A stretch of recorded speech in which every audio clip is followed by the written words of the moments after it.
சொல்வேந்தர் அவைக்கு என்னுடைய வணக்கம். இன்று 70வது கூட்டம் இனிதாக துவங்குகிறது. சொல்வேந்தர்கள் அனைவரையும் வருக வருக என்று வரவேற்பதில் பெருமிதம் கொள்கிறேன். முதலாவதாக தமிழ்த்தாய் வாழ்த்து. அனைவரும் எழுந்து நிற்கவும் அல்லது தங்களுடைய ஒலியினை அமர்த்திக் கொள்ளவும்.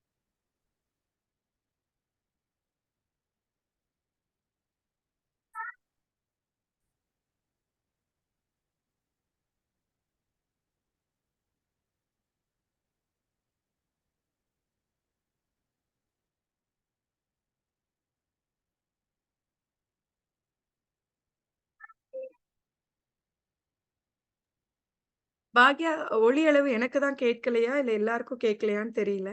கேட்கல.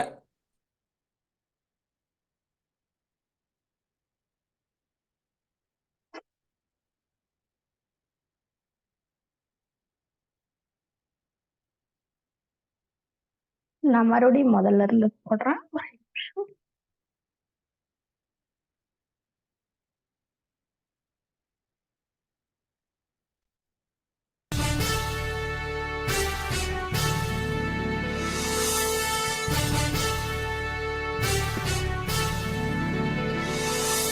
நீராறும் கடலுடுத்த நிலமடந்தை கெழிலொழுகும் சீராறும் மதனமென திகழ்வரத கண்டனிதில் எக்கணமும் அதில் சிறந்த திராவிடனல் திருநாடும் தக்க சிறு திரை நுதலும் தரித்தனரும் திலகமுமே அத்திலக வாசனை போல் அனைத்துலகும் இன்பமுற எத்திசையும் புகழ் மணக்க இருந்த பெரும் தமிழனங்கே தமிழனங்கே உன் சீரிழமை திறம்பியந்து செயல் மறந்து வாழ்த்துதுமே வாழ்த்துதுமே வாழ்த்துதுமே.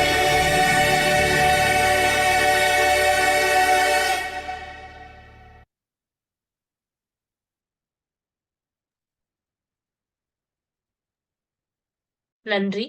அடுத்ததாக இக்கூட்டத்தினை இன்றைய நெறியாளர் திரு பாலா தங்கவேலு அவர்களிடம் ஒப்படைக்கிறேன். அனைவருக்கும் வணக்கம்.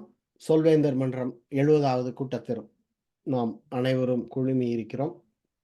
அனைவரையும் வரவேற்று நமது சொல்வேந்தர் அனிதா அவர்களுக்கு பிறந்த நாள் வாழ்த்துக்களை தெரிவித்துக் கொண்டு, ஒரு நிமிடம் இடையூறுக்கு மன்னிக்கவும். அதாவது இன்றைய கூட்டத்தை நான் தலைவரிடம் ஒப்படைக்க வேண்டும். மறந்து நேரடியாக நெறியாளரிடம் ஒப்படைத்து விட்டேன். அதனால ஒன்றும் பிரச்சனை இல்லை. மறுபடியும் நான் முதல்ல இருந்து பேசிக்கிறேன்.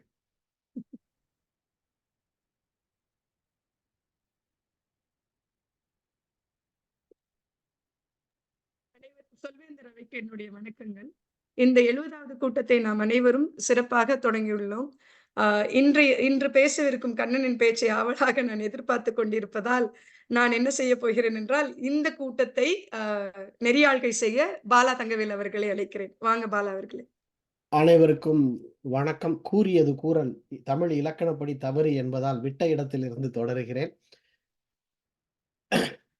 கூட்டம் எப்பொழுதும் 3 பகுதிகளாக நடக்கும். முதல் பகுதி தயாரிக்கப்பட்ட பேச்சு. இன்று கண்ணன் அவர்கள் 20 நிமிடம் பேச இருக்கிறார். 2வது பகுதி உடனடி பேச்சு. அனைவருக்கும் தெரியும், அந்த நேரத்தில் ஒரு தலைப்பு கொடுக்கப்படும். யாரை அழைக்கிறாரோ நெறியாளர் அவர்கள் பேசலாம்.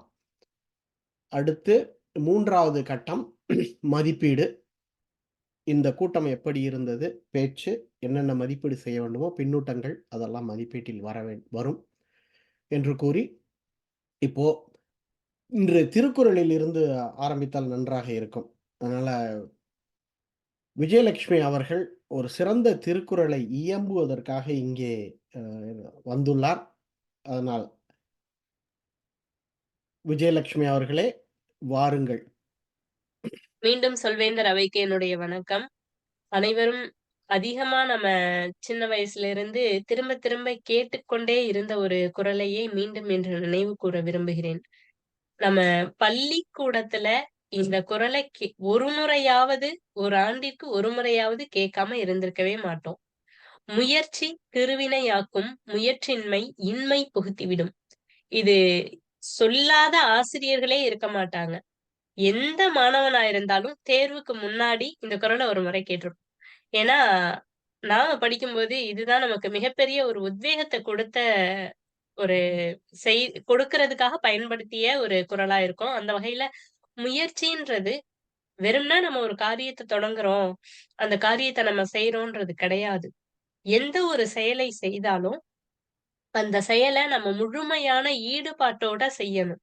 முழுமையான ஈடுபாட்ட நம்ம அந்த செயலுக்கு நம்மளுடைய முழு அர்ப்பணிப்பையும் கொடுத்து, அதுல நம்ம முயற்சி செய்தா தான் நம்மளால முன்னேற முடியும். பொதுவா இந்த குறள படிச்சுட்டு என்ன செய்வாங்கன்னா, நம்ம முயற்சி செஞ்சா வெற்றி அடைஞ்சுருவோம். முயற்சி செய்யலன்னா தோல்வி அடைஞ்சுருவோம். அப்படி சொல்லுவாங்க. அப்படி கிடையாது. முயற்சி மட்டும் போதாது. அந்த முயற்சி முழுமையான அர்ப்பணிப்பாவும் இருக்கணும். அப்படி நம்ம செய்யும் பொழுது, அந்த காரியத்த நம்ம விரும்பி செய்யும் பொழுது, நிச்சயமா அந்த காரியம் வெற்றியை கொடுக்கும். அதே சமயத்துல, முயற்சியே இல்லாம நீங்க விருப்பப்பட்டா மட்டும் வெற்றி அடைஞ்சிட முடியுமான்னு கேட்டா, நிச்சயமா முடியவே முடியாது. அந்த இடத்துல இன்மை, அதாவது இல்லாமை ஆகிவிடும் என்பதை இந்த குறள் நமக்கு உணர்த்தும். நன்றி. நன்றி. அருமையான குறள். முயற்சி என்பது முயன்று கொண்டே இருத்தல் அப்படின்றத வேறு மாதிரி சொன்னார்கள். நோக்கம் என்பது வேறு, இலக்கு என்பது வேறு. ஒரு நோக்கத்தை அடைய பல இலக்குகள் நாம் தாண்டி செல்ல வேண்டும் என்பதை கூறி, இன்று சொல்வேந்தர்கள் அவர்களுடைய பணியை விளக்க வேண்டுமாறு கேட்டுக்கொள்கிறேன். முதலில் இலக்கண ஆசான் அவர்கள் வந்து அவர்களுடைய பணி என்ன என்று கூறிவிட்டு இன்றைய சொல் என்ன என்பதையும் தெரிவிக்குமாறு கேட்டுக்கொள்கிறேன். வாங்க, இலக்கண ஆசான் வித்யாலட்சுமி அவர்களே. நன்றி நெறியாளர் அவர்களே. சொல்வேந்தர்கள் அனைவருக்கும் வணக்கம். இன்று நான் கொடுக்கும் சொல் ஒரு வித்தியாசமான சொல். இதை பல பேர் கேட்டிருப்பீர்களா என்றே தெரியவில்லை. சமீபத்தில் ஒரு பேச்சிலோ புத்தகத்திலோ எதிலோ ஒன்று பார்த்தேன். சுவாரஸ்யம் என்பதை நாம் பயன்படுத்துகிறோம் அல்லவா? அதற்கான சரியான தமிழ் சொல்லாக களிநயம் என்பது. அது ஒரு சிறப்பாக சொல்லாக எனக்கு தோன்றியது. களிநயம். இன்றைய பேச்சு களிநயமாக இருக்க போகிறது என்று நான் நினைக்கிறேன். உடனடி பேச்சின் வினாக்களும் களிநயமாக இருக்கும் என்று எதிர்பார்க்கிறேன். எனவே அந்த சொல்லை அனைவரும் பயன்படுத்துமாறு கேட்டுக்கொள்கிறேன். மற்றபடி நல்ல உபயோகங்களையும் தவறான உபயோகங்களையும் என்னுடைய குறிப்பில் எடுத்துக்கொண்டு கேட்கும் பொழுது இறுதியில் அறிக்கையில் நான் சமர்ப்பிப்பேன் என்று சொல்லிக்கொண்டு மெய்நிகர் மேடையை நெறியாளருக்கு கொடுக்கிறேன். நன்றி. களிநயம் ததும்பும் இந்த கூட்டத்தில் அனைவரும் பேசுவார்கள். பேச்சு பேச்சாக இருக்காது, களிநயத்துடன் இருக்கும் என்று எண்ணுகிறேன். அடுத்து நான் அழைப்பது பொது மதிப்பீட்டாளர், இன்றைய பொது மதிப்பீட்டாளர் ஜெயப்பிரகாஷ் அவர்கள். ஜெயப்பிரகாஷ் அவர்களே, வாருங்கள், உங்கள் பணி என்ன என்பதை விளக்கிச் செல்லுங்கள். நன்றி பாலா அவர்களே. முதற்கண் இன்று பிறந்த நாள் காணும் அனிதா அவர்களுக்கு வாழ்த்துக்கள். மேலும் மேலும் நீடூடி வாழ நமது மன்றத்தின் சார்பில் வாழ்த்துகிறோம். கலிநயமாக பேச வந்திருக்கும் சுரேந்தர் அனைவர்களுக்கும் வணக்கம். இன்று என்னுடைய பணி பொது மதிப்பீட்டாளர். பொது மதிப்பீட்டாளர் பணி என்பது தயாரிக்கப்பட்ட பேச்சை மதிப்பீடு செய்பவர்களை அழைத்து அவர்கள் மதிப்பீடு செய்ய அழைக்க வேண்டும். மற்றும் மற்ற அலுவல்கள் செய்பவர்களையும் இலக்கண ஆசான், உடனடி இலக்கண ஆசான், நேர கணக்கீட்டாளர், உபரிச்சொல் கணக்கீட்டாளர் அனைவர்களையும் அழைத்து அவருடைய மதிப்பீடுகளை கொடுப்பதற்கு நெறியாள்கை செய்ய வேண்டும். அதுதான் என்னுடைய பணி. நன்றி. நன்றி ஜெயப்பிரகாஷ் அவர்களே. அடுத்து உடனடி பேச்சை இன்று நெறியாள்கை செய்ய இருப்பவர் சொல்வேந்தர் பாக்யலட்சுமி அவர்களே. வாருங்கள் பாக்யலட்சுமி, உங்களுடைய பணி என்ன என்பதை விளக்கி செல்லுங்கள். மிக்க நன்றி பாலா அவர்களே. இன்று தலைவர் அவர்கள் பிறந்த நாள் காண்கிறார். இன்னும் பல தலைமைகளை ஏற்க வாழ்த்துக்களை தெரிவித்துக் கொண்டு இன்றைய கலிநயம் மிகுந்த கேள்விகளை நான் கேட்பேன் என்று நீங்கள் அனைவரும் நம்புவீர்கள் என்று நினைக்கிறேன். நான் ஏதோ ஒரு கேள்வியையோ ஏதோ ஒரு தலைப்பையோ கொடுப்பேன். அதை உடனடியாக உங்களுக்கு என்ன தோன்றுகிறதோ அதை 1 to 2 நிமிடத்திற்குள் நீங்கள் அனைவரும் பதிலாக தந்தால் அதை அதற்கான பதில்களை கொண்டு யார் சிறந்த உடனடி பேச்சாளர் என்பதை வாக்கின் மூலம் கணக்கிட்டு வெற்றி கோப்பை அறிவிப்பாளராகவும் நானே இருப்பதால் அதையும் நானே சொல்லுவேன் என்பதை தெரிவித்துக் கொண்டு விடைபெறுகிறேன். நன்றி, வணக்கம். என் வேலையை எளிதாக்கியதற்கு, ஏனென்றால் வெற்றி கோப்பை அறிவிப்பாளரை அழைக்க வேண்டும், நீங்களே உங்களுடைய பணியை கூறியதற்கு நன்றியை கூறிக்கொண்டு, இப்பொழுது நேர கணக்கீட்டாளர் அனிதா அவர்களே வாருங்கள். இன்றைய 20 நிமிட பேச்சு அதை கொஞ்சம் விளக்கமாக எங்களுக்கு எடுத்துரைத்து விட்டு நேர காப்பீட்டாளரின் பணி என்னவென்பதை கூறிவிட்டு செல்லவும். சொல்வேந்தர் அவைக்கு என்னுடைய வணக்கங்கள். நேர கணக்கீட்டாளராக என்னுடைய பணி பெரும்பாலும் திட்டமிட்ட பேச்சிற்கு 5 முதல் 7 நிமிடங்கள் கொடுப்போம். ஆனால் இன்று சிறப்பான ஒரு திட்டமிட்ட பேச்சு என்பதால் 20 நிமிடங்கள் பேசுவார்கள். அதனால் 15 நிமிடத்தில் பச்சை அட்டையும் 18 நிமிடத்தில் மஞ்சள் அட்டையும் 20 நிமிடத்தில் சிவப்பு அட்டையும் காட்டப்படும். உங்களுக்கு அந்த நேரம் காணொளியாக ஓடாமல் பச்சை, மஞ்சள், சிவப்பு அட்டை மட்டுமே காட்டப்படும் என்பதை தெரிவித்துக் கொள்கிறேன். உடனடி பேச்சில் நாம் எப்போதுமே உடனடி பேச்சா இருந்தாலும் நாங்கெல்லாம் கராரா கணக்கு பண்ணிடுவோம். அதனால அதற்கும் 1 நிமிடத்திலிருந்து 2 நிமிடம் கொடுக்கப்படும். 1 நிமிடத்தில் பச்சை அட்டையும் 1 நிமிடத்தில் மஞ்சள் அட்டையும் 2 நிமிடத்தில் சிவப்பு அட்டையும் காட்டப்படும். சென்ற கூட்டத்தில் 1 நிமிடத்திற்கு குறைவாக பேசிய சொல்வேந்தர்கள் வாக்குக்கு தகுதி பெற மாட்டார்கள் என்று சொல்லி இருப்பதால் தயவு செய்து அனைத்து சொல்வேந்தர்களும் குறைந்தது 1 நிமிடங்கள் உடனடி பேச்சில் பேசுமாறு கேட்டுக்கொள்ளப்படுகிறீர்கள். குறைந்தது 1 நிமிடம் பேசவும். பச்சை அட்டை கண்டவுடனே நீங்க உங்கள் பேச்சை நிறுத்தினால் நலம் என்பதை சொல்லிக் கொள்கிறேன். உங்களுடைய பேச்சு வாக்குக்கு தகுதி பெறுவதற்காகவே இந்த முன்னறிவிப்பு. அடுத்து மதிப்பீட்டாளருக்கும் நாம் நேர கணக்கீடு செய்வோம். மதிப்பீட்டாளர் என்னதான் அடுத்தவங்களுக்கு நான் நக்கீரர் மாதிரி மதிப்பீடு செஞ்சாலும் உங்களையும் நாங்க கணக்குல பார்ப்போங்கய்யா அப்படின்னு சொல்லிட்டு இன்னைக்கு மதிப்பீடு செய்யறோம். எப்பயுமே வழக்கமா செய்யறது என்னன்னா 2 முதல் 3 நிமிடங்கள் கொடுப்போம். 2 நிமிடம் 3 நிமிடங்கள்ங்கும் போது 2 நிமிடத்தில் பச்சை அட்டையும் 2 நிமிடத்தில் மஞ்சள் அட்டையும் 3 நிமிடத்தில் சிவப்பு அட்டையும் காட்டப்படும். ஆனால் 20 நிமிடம் பேசிய பேச்சாளருக்குமே இதே அளவுதானா என்று கண்ணன் அவர்களை இன்று கேட்க விரும்புகிறேன். யாரா இருந்தாலும் மதிப்பீடு ஒரே அளவுதானே கண்ணன் அவர்களே? 20 நிமிடம் பேச்சாய் மதிப்பீடு செய்தான் அதேதான் 2 to 3 பாத்துக்கோங்க. பேச்சாளர் வேணா கூட பேசலாம், மதிப்பீட்டாளர் கரெக்டா கராரா பேசணும்னு சொல்றாங்க. அதை நீங்க மதிப்பீட்டாளர் கணக்குல வச்சுக்கோங்க. இதுதான் நேர கணக்கீட்டாளராக என்னுடைய பணி. நன்றி. மீண்டும் அனிதா அவர்களையே அழைக்கிறேன். உபரிச்சொல் கணக்கீட்டாளர் என்ன என்பதை விளக்கி உங்களுடைய பணியையும் விளக்குமாறு கேட்டுக்கொள்கிறேன். இன்று இலக்கண ஆசாக இருக்கும் வித்யாலட்சுமி அவர்களுக்கு என்னுடைய நன்றியை முதல் உரைத்தாக சொல்லிக் கொள்கிறேன். இலக்கண ஆசான் பதவி சென்ற முறை நான் செய்த போது அதில் இருக்க கஷ்ட நஷ்டங்கள் எனக்கு புரிந்தது. அவர் இன்று மதிப்பீடு செய்வதற்கு மட்டுமே இருந்தார். அந்த பணியை ஏற்றுக்கொண்டதுக்கு நன்றி சொல்லிக்கொண்டு உபரிச்சொல் கணக்கீட்டாளராக நான் இருக்க போகிறேன். கலிநயம் என்ற வார்த்தையை தந்தார் என்று அந்த கலிநயம் என்று சொன்னவுடன் மகுடேசன் அவர்களுடைய புத்தகம் தான் எனக்கு ஞாபகம் வந்தது. அவர் கட்டுரை தொகுப்பை கலிநயம் என்ற பெயரில் புத்தகமாக வெளியிட்டுள்ளார். நம் சொல்வேந்தர் அவையில் இருப்பவர்கள் அந்த கலிநயம் புத்தகத்தை படித்தால் தயவு செய்து தெரிவிக்கவும். நானும் அந்த புத்தகத்தை படிக்க ஆவலாக உள்ளேன். இலக்கண ஆசான் அவர்கள் கலிநயம் என்பதை நீங்கள் தவறாமல் குறித்துக் கொள்ளுங்கள். உபரிச்சொல் கணக்கீட்டாளராக என்னுடைய பணி என்னவென்றால், சிறப்பாக நானே ஆ இ உ எல்லாம் சொல்வேன் ஒவ்வொரு பேச்சு கூட நடுவிலையும். தேவையில்லாத வார்த்தைகளையும் நாம் சில நேரம் போடுவோம். ஏனென்றால் நாம் சிந்தித்துக் கொள்ளும் எடுக்கும் நேரத்தை இட்டு நிரப்பும் சொற்களையே இங்கு உபரி சொற்களாக நாம் கொள்ள போகிறோம். அது மட்டும் இல்லாமல் ஆங்கில கலப்பு சொற்களையும் நான் இங்கு உபரி சொல்லாக கணக்கீடு செய்ய போகிறேன். மேலும் நான் இன்று இதிலிருந்து தப்ப முடியாது. என்னுடைய உபரி சொல்லை வித்யாலட்சுமி அவர்களும் அவருடைய இலக்கணத்தை கணக்கீடை நானும் இன்று நாங்கள் செய்து கொள்ள போகிறோம். ஆதலால் நாங்கள் இந்த பணியை செய்தாலும் எங்களுடைய குறைநரையும் நாங்கள் கண்டு கொள்ளவே இந்த ஏற்பாடு என்று சொல்லிக்கொண்டு என்னுடைய பணியை நிறைவு செய்கிறேன். நன்றி. நன்றி. அடுத்து அனைவரும் தங்களுடைய பணியை கூறிவிட்டார்கள். கலிநயம் பொங்கும் இந்த கூட்டத்திலே நகைச்சுவை என்ற ஒன்று தேவைப்படுகிறது. இந்த கூட்டத்தை மேலும் கலிநயத்தை உயர்த்த வருகிறார் ஜெயப்பிரகாஷ் அவர்கள். வாருங்கள், நகைச்சுவை மழையில் எங்களை நனைக்க. நன்றி பாலா அவர்களே. நான் நகைச்சுவையாளராக ஏகமனதாக கடைசி நிமிடத்தில் தேர்வு செய்யப்பட்டேன். எனக்கு ஆதரவாக சிரித்து விடுங்கள், நகைச்சுவை செய்து விடுங்கள்.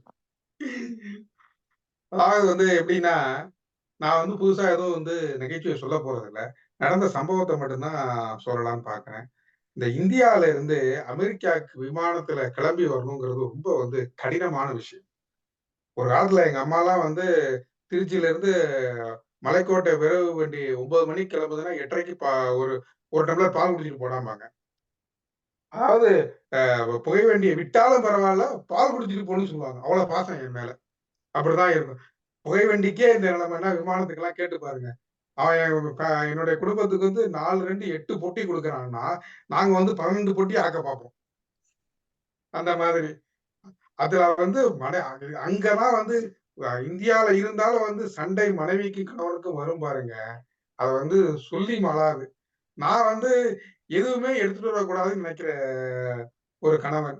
என்னுடைய மனைவி எல்லாத்தையும் கொண்டாந்து இந்தியாவையே அமெரிக்கா கொண்டாடணும்னு நினைக்கிற மனைவி. எதையுமே விட மாட்டா. குண்டூசில இருந்து கொப்பரத்தேங்காய் வரைக்கும் என் மனைவிக்கு அமெரிக்கா கொண்டாடணும். இதுல சண்டையெல்லாம் வேற வரும். உங்க வீட்டுல கொண்டாந்து எடுத்து வச்சிருக்கு, இப்படி சண்டையெல்லாம் வரும். இப்படிதான் என்ன ஆச்சு, போன தடவையா இந்த தடவையா வரும்போது நான் எங்க மாமியார்கிட்ட பயங்கர அறிவுரைலாம் சொல்றேன். அவன் அந்த பயிர்கள்லாம் கொண்டு வரக்கூடாது, கொட்டைகள்லாம் கொண்டு வரக்கூடாது, என்னென்னமோ எல்லாம் வச்சிருக்கிறான். அவங்க நிலக்கடலையை கொடுத்தாங்க தெரியாம எனக்கு. பாசமா மாப்பிள்ளைக்கு பிடிக்கும், சாப்பிடுவார், நிலக்கடலையை கொடுத்தாங்க. நான் அதெல்லாம் கொண்டு வரக்கூடாதுன்னு சண்டை போட்டு தகராறு பண்ணி எடுக்கவே இல்லை. ஏன் பொண்டாட்டிக்கு அதுக்கு மேல கோவம். அப்புறம் சொல்றேன், எங்க அம்மா கொடுத்தா மட்டும் நீங்க கொண்டாட மாட்டீங்க, உங்க அம்மா பாருங்க விளக்கெண்ணெய் எடுத்து வச்சிருக்காங்க. அதுக்காக எங்க அம்மா விளக்கெண்ணெய் வச்சிருந்தாங்க, எனக்கு தெரியாது, விளக்கெண்ணெய் வச்சிருக்காங்க அப்படின்னா. அந்த மாதிரி அங்க ஊர்ல இருந்து இந்தியால இருந்து அமெரிக்கா வருதுன்னா ஏகப்பட்ட சம்பவங்கள் எல்லார் வீட்லயும் நடக்கும்னு நினைக்கிறேன். ஏதோ ஞாபகத்துக்கு வந்தது, ஒரு 1, 2 எடுத்து விட்டேன். அவ்வளவுதான், வேற எதுவும் கிடையாதுங்க. நகைச்சுவை மழையில் நனைந்தோம். எங்க வீட்டுல நாங்க என்ன பண்ணுவோம் அப்படின்னாக்க, ஒரு இடத்துல கொண்டாந்து மொத்தத்தையும் போட சொல்லிடுவேன் நான். எதெல்லாம் ஊருக்கு கொண்டு போறோமோ 2 வாரங்கள் ஒரு மூலையை ஒதுக்கி தூக்கி எறிஞ்சிருவோம். என்ன வாங்கிட்டு வர்றோமோ அங்க போட்டு வச்சிருவோம். என்ன வாங்கிட்டு வந்தாலும் போட்டுருவோம், எண்ணெய் வாங்கி வந்தாலும் அங்க போட்டு விடுவோம். ஆனா எடுத்துட்டு போக முடியாது அதை. அதுக்கப்புறம் கட்டும் பொழுது அதெல்லாம் ஒன்று ஒன்றா எடுத்து தேவையானது தேவையில்லாதெல்லாம் பிரித்து எடுப்போம். நன்றி, அருமையாக இருந்தது. சொல்லும் அதாவது ஒரு விஷயத்தை சொல்லும் பொழுது அந்த விஷயத்தை நகைச்சுவையாக கூட சொல்ல முடியும் என்பதை ஜெயப்பிரகாஷ் அவர்களிடம் கற்றுக்கொள்ளலாம். இப்பொழுது நாம் முதல் கட்டத்திற்கு செல்கிறோம். முதல் கட்டம் தயாரிக்கப்பட்ட பேச்சு. இன்று கண்ணன் அவர்கள் 20 நிமிடம் பேச இருக்கிறார். கவிநயம் பொங்கும் என்ற ஆவலோடு கண்ணன் அவர்களை பேச அழைக்கிறேன். காணொளியில் முழுமையாக காட்சி தரும் கண்ணன் அவர்களே, நீங்கள் இப்பொழுது நிலை 5 தலைப்பு அப்பொழுதும் இப்பொழுதும் என்ற தலைப்பில் பேச வருகிறீர்கள். பாதை தொழில்முறை பேச்சுக்கு ஆயத்தமாதல். வருக கண்ணன் அவர்களே.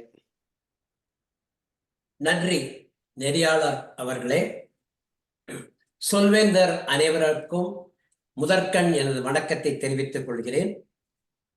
16வது பிறந்த நாள் கொண்டாடும் நம்முடைய தலைவர் அனிதா அவர்களுக்கு என் பிறந்தநாள் வாழ்த்துக்கள். என்னுடைய பேச்சு கலிநயம் பொங்கும் என்று நம்புகிறேன். இந்த கலிநயம் வார்த்தை பிறகு மறந்துவிடும், அதனாலே முதல் வார்த்தையில் உபயோகப்படுத்தி விட்டேன்.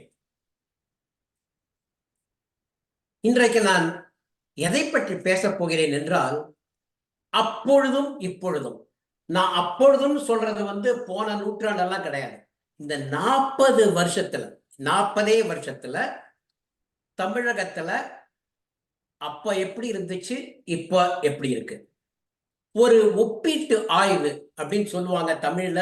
அவ்வளவு கஷ்டம்லாம் படாதீங்க. ஆங்கிலத்துல கம்பேரிட்டிவ் ஸ்டடின்னு சொல்றதுதான். அதான் ஈஸி சொல்றதுக்கு, அதான் எளிது. அதுக்குள்ள அது அனிதா அவர்கள் நோட்ல எழுதிட்டாங்க, ஈஸி சொல்லிட்டேன் அப்படின்ட்டு. அப்பெல்லாம் எப்படின்னா ஜெயபிரகாஷ் அவர்கள் சொன்ன மாதிரி குடும்பத்துல அம்மா அப்பா அண்ணன் தங்கை தம்பி எல்லாரும் சேர்ந்து இருப்பாங்க. அம்மா ஒவ்வொருத்தருக்கும் என்ன வேணும்னு பார்த்து, மலைக்கோட்டைக்கு போறியா பாலையாவது குடி, இப்பதான் சொன்னாங்க. அதே மாதிரி அந்த பாசம் இருக்கும். அப்புறம் ஆண்டு விடுமுறை வந்தாச்சுன்னா பாட்டி வீடு, தாத்தா வீடு, பெரியப்பா வீடு, பெரியம்மா வீடு, அத்தை வீடு எதுக்காவது போயிட்டு வருவோம். இல்லைன்னா அவங்க இங்க வருவாங்க. அவங்க இங்க வரும்போது ஃப்ரெண்ட்ஸ் கிட்ட, நண்பர்கள் கிட்ட என்னோட அண்ணன் வந்திருக்காங்க அப்படின்னு ஒரு கெத்தா சொல்லுவோம். அது ஒரு சந்தோஷமா இருக்கும். அந்த மாதிரி குடும்பத்துல எல்லாரும் சேர்ந்திருந்து கொண்டாடி, அதுவும் நான் தஞ்சாவூர்ல மாவட்டத்தை சேர்ந்தவங்கிறதுனால காவிரி ஆற்றங்கரை ஓரமாவே இருந்திருந்தேன். சப்பரம்னு சொல்லுவாங்க, இப்பெல்லாம் இருக்கான்னு தெரியாது. சப்பரங்கள் எல்லாம் இழுத்துன்னு போவோம். அதெல்லாம் தெருவா அதை அழகாக உருவாக்கி அதை இழுத்து கொண்டு போவோம். அப்பொழுது எல்லார் வீட்டு சாப்பாடையும் உணவையும் யார் வீடுலாம் பாக்குறது இல்ல, எல்லாத்தையும் சாப்பிட்டு சந்தோஷமா இருப்போம். அதுவும் பொங்கல் வாழ்த்து வந்தாலே ஒரே சந்தோஷம். அப்பெல்லாம் பொங்கல் வாழ்த்துன்னு ஒரு 15 பைசா போட்டுன்னு வரும். அப்ப அதை வாங்கவே முடியாது. யாராவது அனுப்பிச்சாக்கா சந்தோஷப்படுவோம். நம்ம கடைகள் என்ன ஃப்ரெண்ட்ஸ் கிட்ட என்ன குடுறான்னு சொல்லி அதை வாங்கி சேர்த்து வைப்போம். இப்ப என்னாச்சுனாக்க எல்லாமே அம்மா அப்பா குழந்தை, அம்மா அப்பா 2 குழந்தை, அப்படி ஒரு ஆங்கிலத்துல ஒரு மைன்யூட் ஃபேமிலி என்பார்கள், நானோ ஃபேமிலி என்பார்கள். அது மாதிரி குட்டி ஆயிடுச்சு. வசதிகள் பெருக பெருக இந்த வீடுகள் குறுகியது. வீடு குறுகிறது பரவாயில்ல, ஆனா வேற அந்த அன்பையும் குறுக்கிறோமோன்னு எனக்கு தெரியல.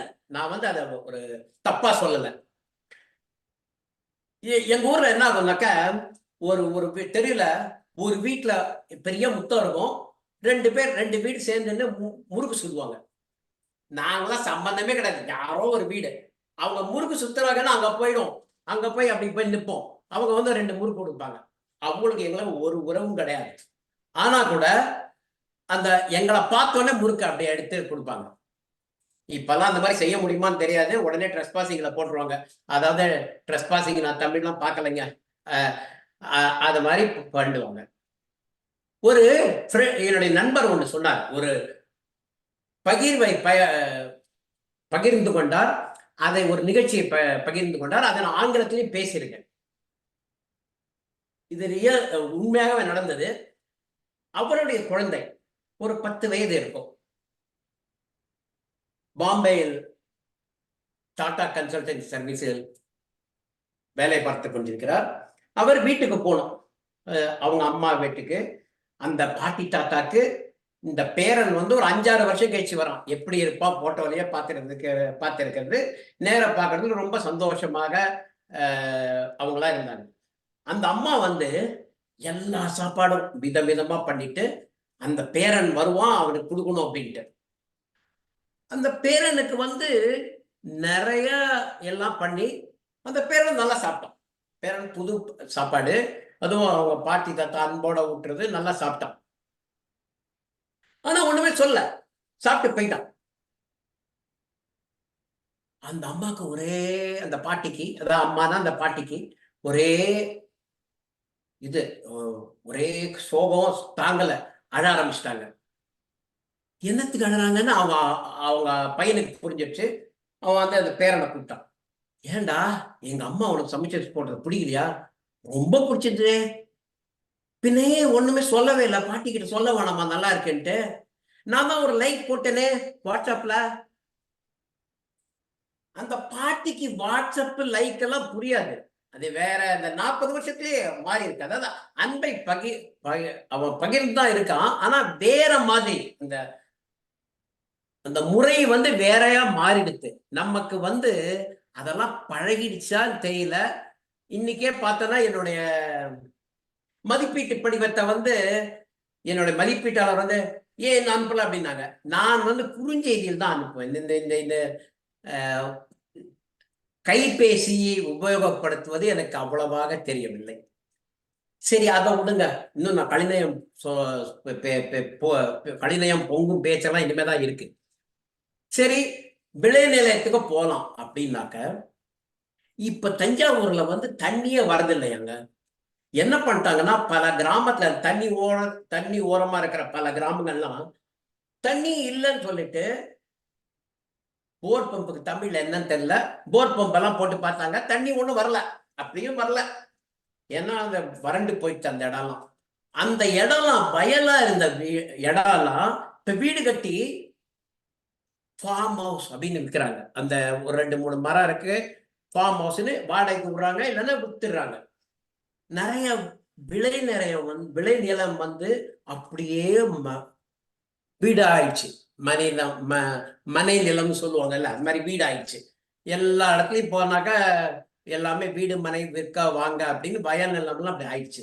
இப்ப சேஞ்ச் ஆயிருக்கு, அந்த மாதிரி ஒரு மாற்றங்கள் வந்துடுது. இப்போ வந்து வேற என்னெல்லாம் மாறுதுன்னு பார்க்கலாம்.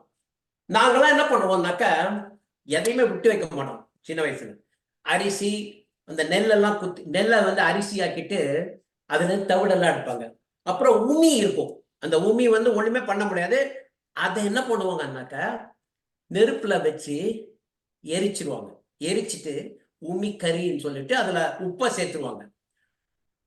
உமிக்கரின்னு சொல்லிட்டு அதை வச்சுதான் நாங்க இந்த உப்பு சேர்த்த உமிக்கரியை வச்சுதான் நாங்க பல் தேய்ச்சிட்டு இருந்தோம். நான் சின்ன வயசுல அப்படிதான் பல் தேய்ச்சிருந்தேன், ஒரு 15-16 வயசு வரைக்கும். எல்லாம் உப்பு சேர்த்து தேய்க்கிறீங்களா? அதெல்லாம் தப்பு, பல்பொடி தான் தேய்க்கணும். இனிமே பல்பொடி இந்த பற்பசை தான் பேசணும், தேய்க்கணும்னா விளம்பரங்கள் வந்தது. சரி, நம்ம தான் தப்பு பண்றோமாக்கும், நம்ம விளம்பரப்படி பற்பசை தான் உபயோகிக்கணும்னு அப்படிதான் பற்பசைக்கு மாறிட்டோம். கால்கேட்டு பினாக்கா மாறி மாறி வந்துச்சு. பொம்மை கொடுக்குறான்ட்டு பினாக்காக்க மாத்தினோம், கால்கேட்டுக்கு மாறினோம், அப்படியே ஒவ்வொன்றா மாறிட்டு இருந்தோம். இப்போ அவங்க என்ன கேக்குறாங்கன்னா, உப்பு இருக்கா பற்பசையில, அந்த பற்பசையை வாங்கி உபயோகிங்க அப்படின்றாங்க. அதைத்தான நாங்க செஞ்சுட்டு இருந்தோம், அது தப்புன்னு சொன்னீங்களேடா, இப்ப வந்து அதையே வாங்கி உபயோகிக்க சொல்றீங்களேடா. ஆச்சரியம். சரிங்க, அதை விடுங்க, அது வேண்டுமோ இல்லை. நாங்க என்ன சாப்பிட்டு இருந்தோம்? சாப்பாடு ராத்திரி சாப்பிட்டுட்டு அம்மா தண்ணி ஊத்திடுவாங்க. கார்த்தால அந்த நாங்க பழையதுன்னு சொல்லுவோம், பழையதுதான் சாப்பிடுவோம். அதில் தயிரை விட்டு இல்லை மோரை விட்டு தயிர் சாதம், அந்த பழைய சாதம், நார்த்தங்காய் இல்லை ஊறுகாய் அந்த மாதிரி தொட்டுட்டு சாப்பிட்டுட்டு போயிடுவோம். 20 வருஷமா நான் அதுதான் சாப்பிட்டு வந்தேன். காலை உணவு தயிர் சாதம் பழையது. இந்த 40 வருஷத்துல ஐயோ பழையதா சாப்பிடுறீங்க, அதெல்லாம் ஒண்ணுமே இல்லை. ரொட்டி சாப்பிடுங்க, கேழ்வரகு சாப்பிடுங்க, சீரியல் சாப்பிடுங்க, சீரியல்லாம் சாப்பிட்டா ரொம்ப சக்தி அப்படின்னாங்க. சரி, நம்ம தான் தப்பு பண்றோம், சீரியலா சாப்பிட ஆரம்பிச்சோம். இங்க இருந்து அமெரிக்கால இருந்து அதர்வே இவங்கெல்லாம் வந்து அங்கிருந்து அழைச்சிட்டு வரதை பத்தி சொன்னாங்க. நாங்க இங்க இருந்து எடுத்துட்டு போவோம் சீரியல் டப்பாவை, பசங்களுக்கு கொடுக்கணும்ட்டு, அங்க இருக்கிற பசங்களுக்கு. இப்ப என்ன ஆச்சுன்னாக்க அவங்கலாம் என்ன பண்றாங்கன்னாக்க சீரியல்ல ஒண்ணும் இல்ல, ப்ரோபயாட்டிக் அந்த உணவு தான் நீங்க சாப்பிடணும். ப்ரோபயாட்டிக் என்னன்னாக்க முதல் நாள் பண்ண தயிர் சாதம் 65 ரூபாய் எல்லாரும் வாங்கி சாப்பிட்டு இருக்காங்க. அந்த ஊர்ல பெண்மணிகள் அத ஆன்லைன்ல கைபேசியில ஆர்டர் போட்டு வாங்கி சாப்பிடுறாங்க தயிர் சாதம். இதுக்கு நம்ம பண்ணிட்டு இருந்தது எவ்வளவோ சரி. சரிங்க, அதெல்லாம் விடுங்க. தமிழ்நாட்டுல தமிழ்நாடுன்னு சொல்ல முடியாது, இந்தியாவிலேயே ஒரு புள்ளி விவர கணக்குல 6000 கோடி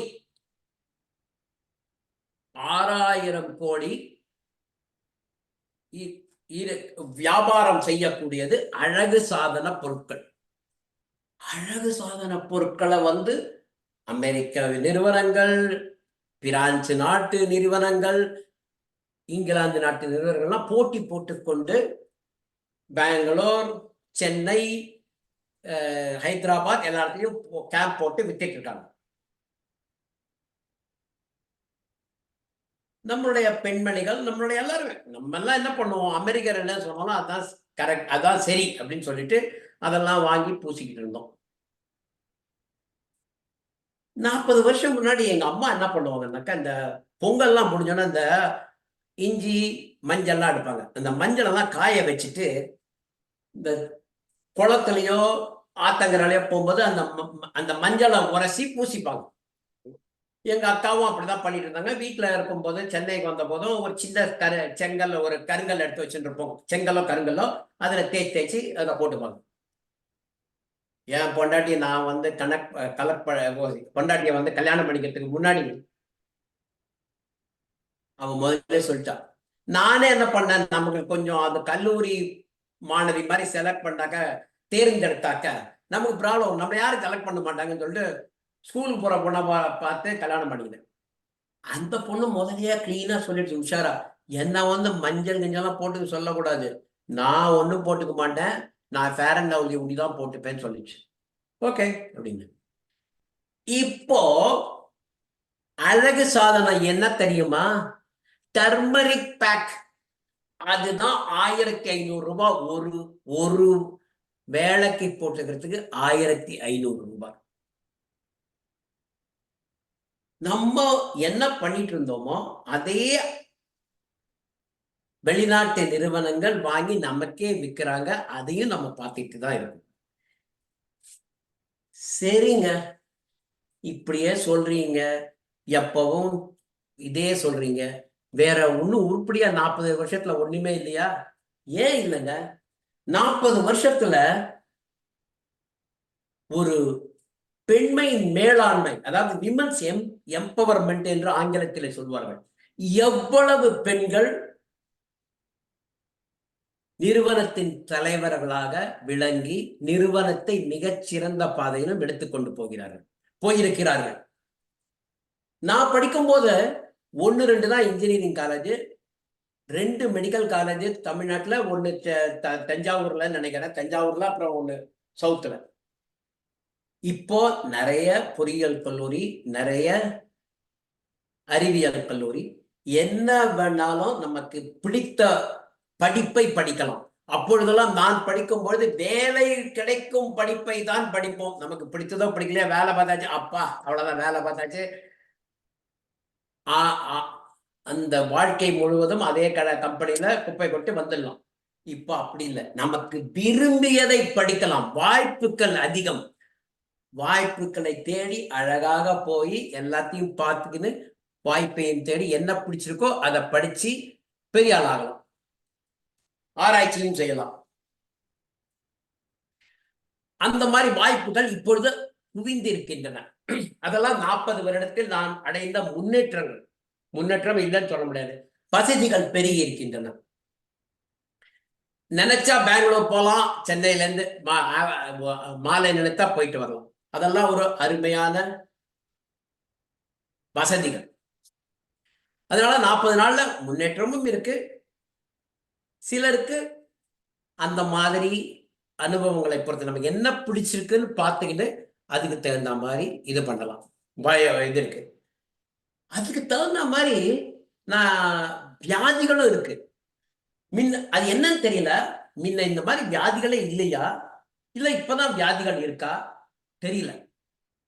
நம்ம முன்னாள் தலைவர் வித்யா இப்போது பேசிக் கொண்டிருந்தால், வியாதி வந்ததால் மருந்து வந்ததா, மருந்து வந்ததால் வியாதி வந்தா என்று அழகாக பாடியிருப்பார். ஆனால் நான் காண மயிலாட கண்டிருந்த வான்கோழி, அதனால் பாடவில்லை.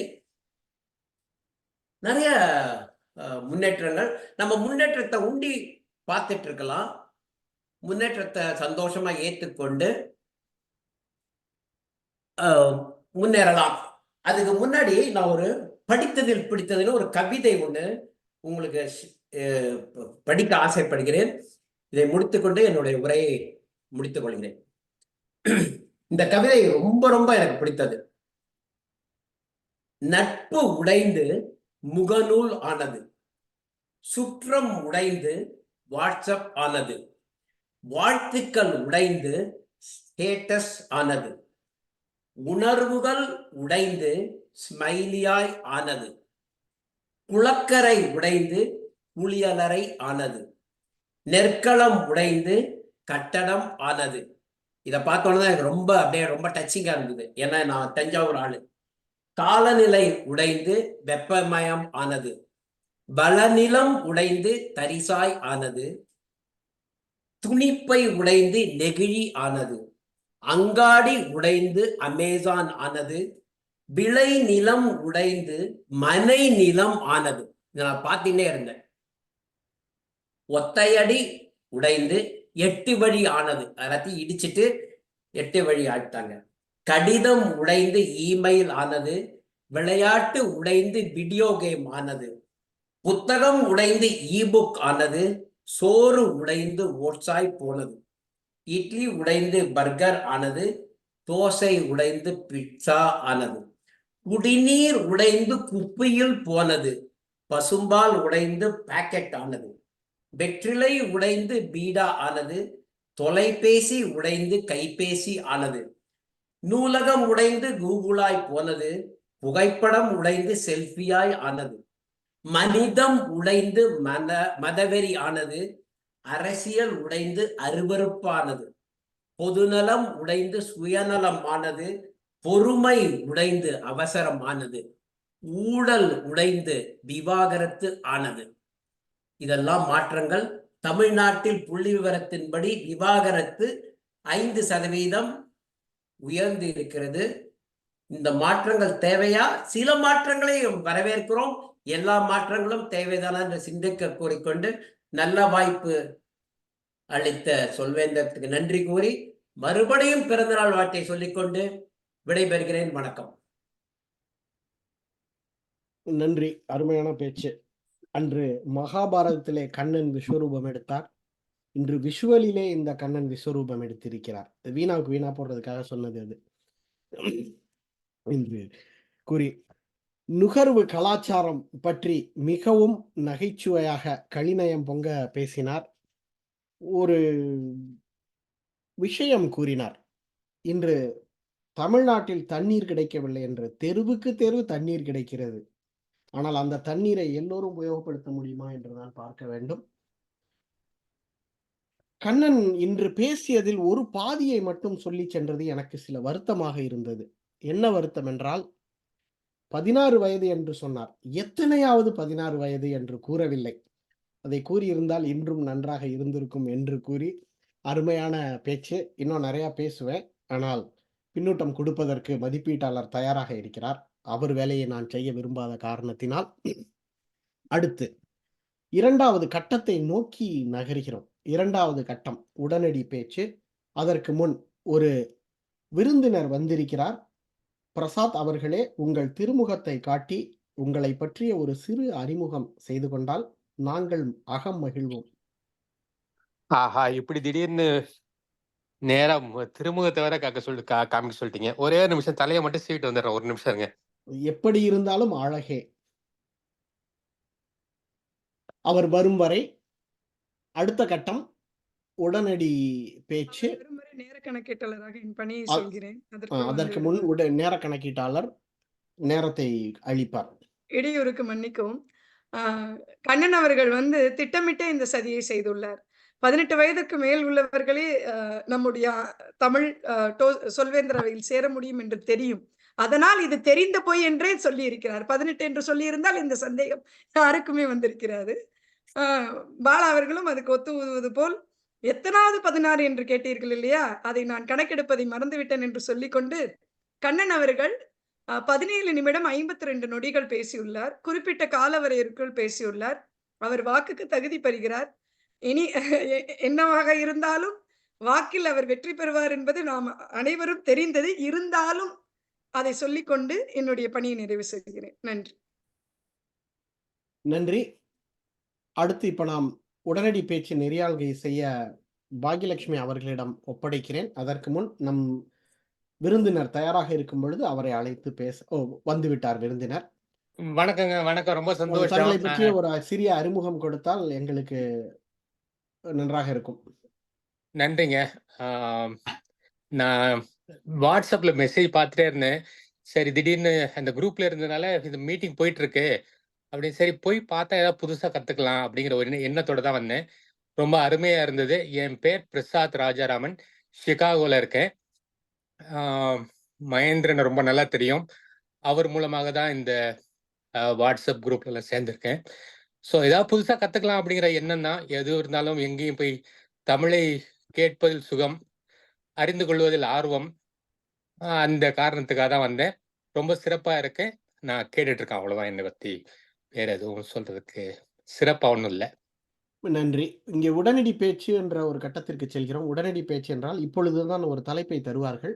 1 நிமிடத்திலிருந்து 2 நிமிடத்திற்குள் பேச வேண்டும். நீங்களும் பேச விரும்பினால் பேசலாம். உடனடி அதாவது 1 நிமிடம் ஆனவுடன் அனிதா அவர்கள் பச்சை அட்டை போடுவார்கள்.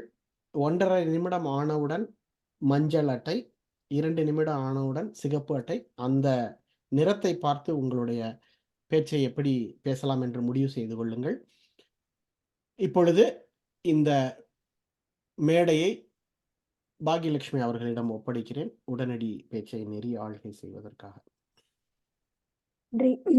நன்றி பாலா அவர்களே.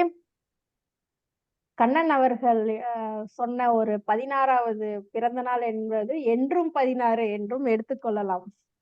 அதனால் என்றும் 16 வயதுடைய அனிதா அவர்களுக்கு மீண்டும் ஒரு பிறந்தநாள் வாழ்த்துக்களை கூறிக்கொள்வோம். சரி, இப்பொழுது உடனடி பேச்சு என்றால் நான் ஒரு கேள்வியை கேட்பேன். அதற்கு உங்களுக்கு இப்பொழுது என்ன தோன்றுகிறதோ அதை ஒரு குறைந்த பட்சம் 1 நிமிடத்திலிருந்து அதிகபட்சம் 2 நிமிடத்திற்குள் உங்களுடைய பதிலாக சொல்லலாம். இதுதான் உடனடி பேச்சின் விதிமுறைகள். இது உங்களுக்கு அனைவருக்கும் தெரியும். நான் விருந்தினருக்காக இன்னும் ஒரு முறை கூறிக்கொள்கிறேன். இப்பொழுது முதல் கேள்வி கண்ணன் அவர்களுக்கு. இப்பொழுதுதான் நீண்ட உரையை பேசி முடித்துள்ளீர்கள். ஆயினும் உங்களுக்கு இந்த கேள்வி பொருத்தமாக இருக்கும் என்று ஒரு நினைப்பு. உங்களுக்கு ஒரு கால இயந்திரம் கிடைக்கிறது. ஆனால் அந்த கால இயந்திரத்தில் கடந்த காலத்திற்கு மட்டுமே செல்ல முடியும். அப்படி நீங்கள் கடந்த காலத்திற்கு செல்ல முடியும் என்றால் எந்த காலத்திற்கு செல்வீர்கள், ஏன்? நன்றி உடனடி பேச்சு நெறியாளர் அவர்களே. மீண்டும் ஒருமுறை அனிதாவிற்கு பிறந்தநாள் வாழ்த்துக்களை கூறிக்கொண்டு ஆரம்பிக்கிறேன். நான் என்னுடைய மாணவ பருவத்தை தான் தேர்ந்தெடுப்பேன். ஏனென்றால் நான் அப்பொழுது தஞ்சை மாவட்டத்தில் படித்துக் கொண்டிருந்தேன்.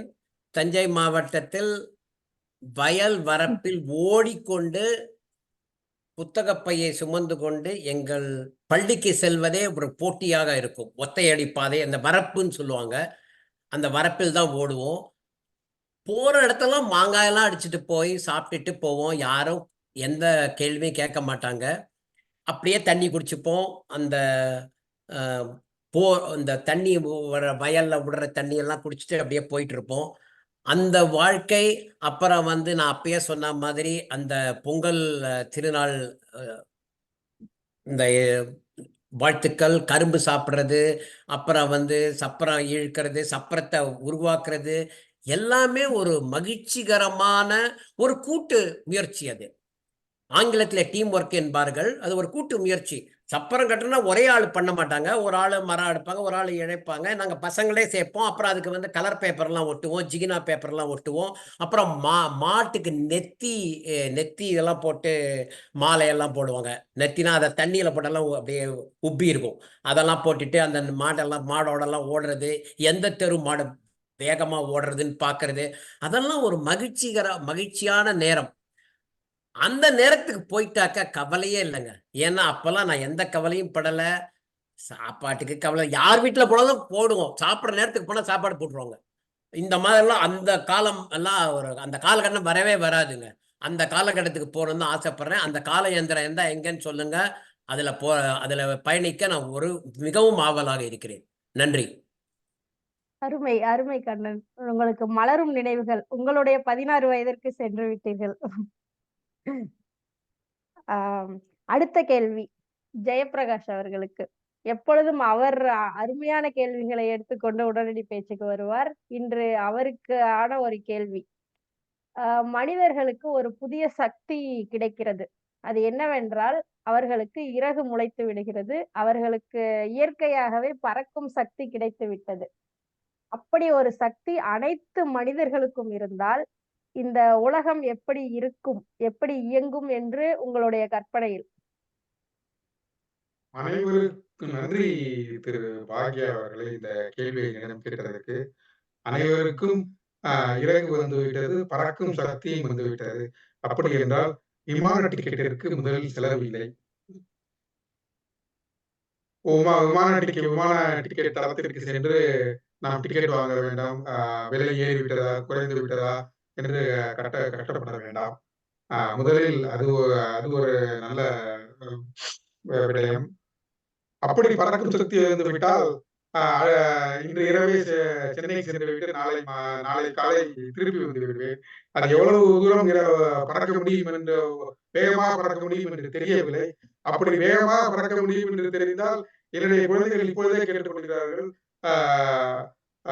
பள்ளியில் ஒரு வாரம் விடுமுறை விட்டால் அனைவரும் கிரீஸுக்கு செல்கிறார்கள், ஸ்பெயினுக்கு செல்கிறார்கள். நீ எங்கேயுமே கூட்டு போவதில்லை, பக்கத்தில் இருக்க தெருவு கூட கூட்டு போவதில்லை என்று சொல்கிறார்கள்.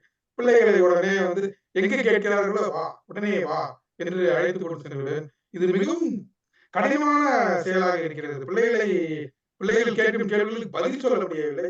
அப்படி ஒரு சக்தி வந்தால் கண்டிப்பாக நான் அதை குழந்தைகளுக்காக பயன்படுத்துவேன்.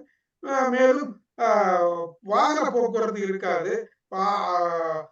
அலுவலகத்தில் செல்வது என்றால் பறந்து அடுத்த 5 நிமிடத்தில் அலுவலகத்தை சென்று விடுவேன். நினைக்கும் போதே சுவாரஸ்யமாக இருக்கிறது. இப்படி ஒரு சக்தி வராதா எனக்கு என்று. கேள்வி கேட்டதற்கு மிக்க நன்றி. நன்றி ஜெயபிரகாஷ் அவர்களே. எப்பொழுதும் போல் உங்களுடைய நகைச்சுவையான கலிநயம் மிகுந்த பதிலாகவே கூறியுள்ளீர்கள். அடுத்ததாக விருந்தினர், நீங்கள் முயற்சி செய்கிறீர்களா? உங்களுக்கு ஒரு கேள்வி. நிச்சயமாங்க. ஓகே. இப்பொழுது நிறைய அறிவியல் கண்டுபிடிப்பெல்லாம் இருக்கு இல்லைங்களா?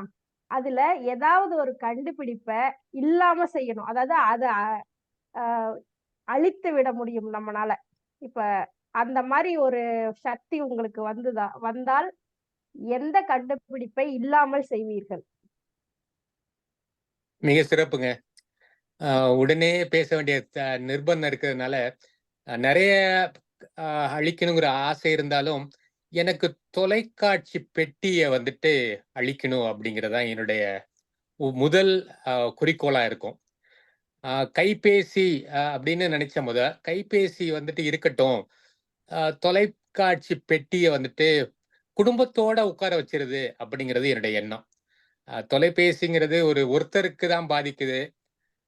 நிறைய அதுல இருந்து இருந்தாலும் தொலைக்காட்சி பெட்டி வந்துட்டு குடும்பத்தோட இந்த தமிழ் சீரியலை நினைச்சாலே வந்துட்டு கொஞ்சம் கஷ்டமா இருக்கிறதுனால அதை ஞாபகம் வச்சுட்டு சித்தி சித்தப்பா அப்படிங்கிறதெல்லாம் தொலைக்காட்சி பெட்டி மூலியமா தெரிஞ்சிக்காம, இப்ப கண்ணன் தஞ்சாவூர்காரர் சொல்ற மாதிரி கையில தோள் மேல தோள் கை போட்டு போய் நேர்ல போய் பேசணும், 4 நண்பர்களோட சேர்ந்து போகணும், தொலைக்காட்சி முன்னாடி உட்காரக்கூடாது அப்படிங்கிறதுனால அந்த காரணத்தை கொண்டு தொலைக்காட்சி பெட்டியை அழித்து விட முயற்சி செய்வேன்.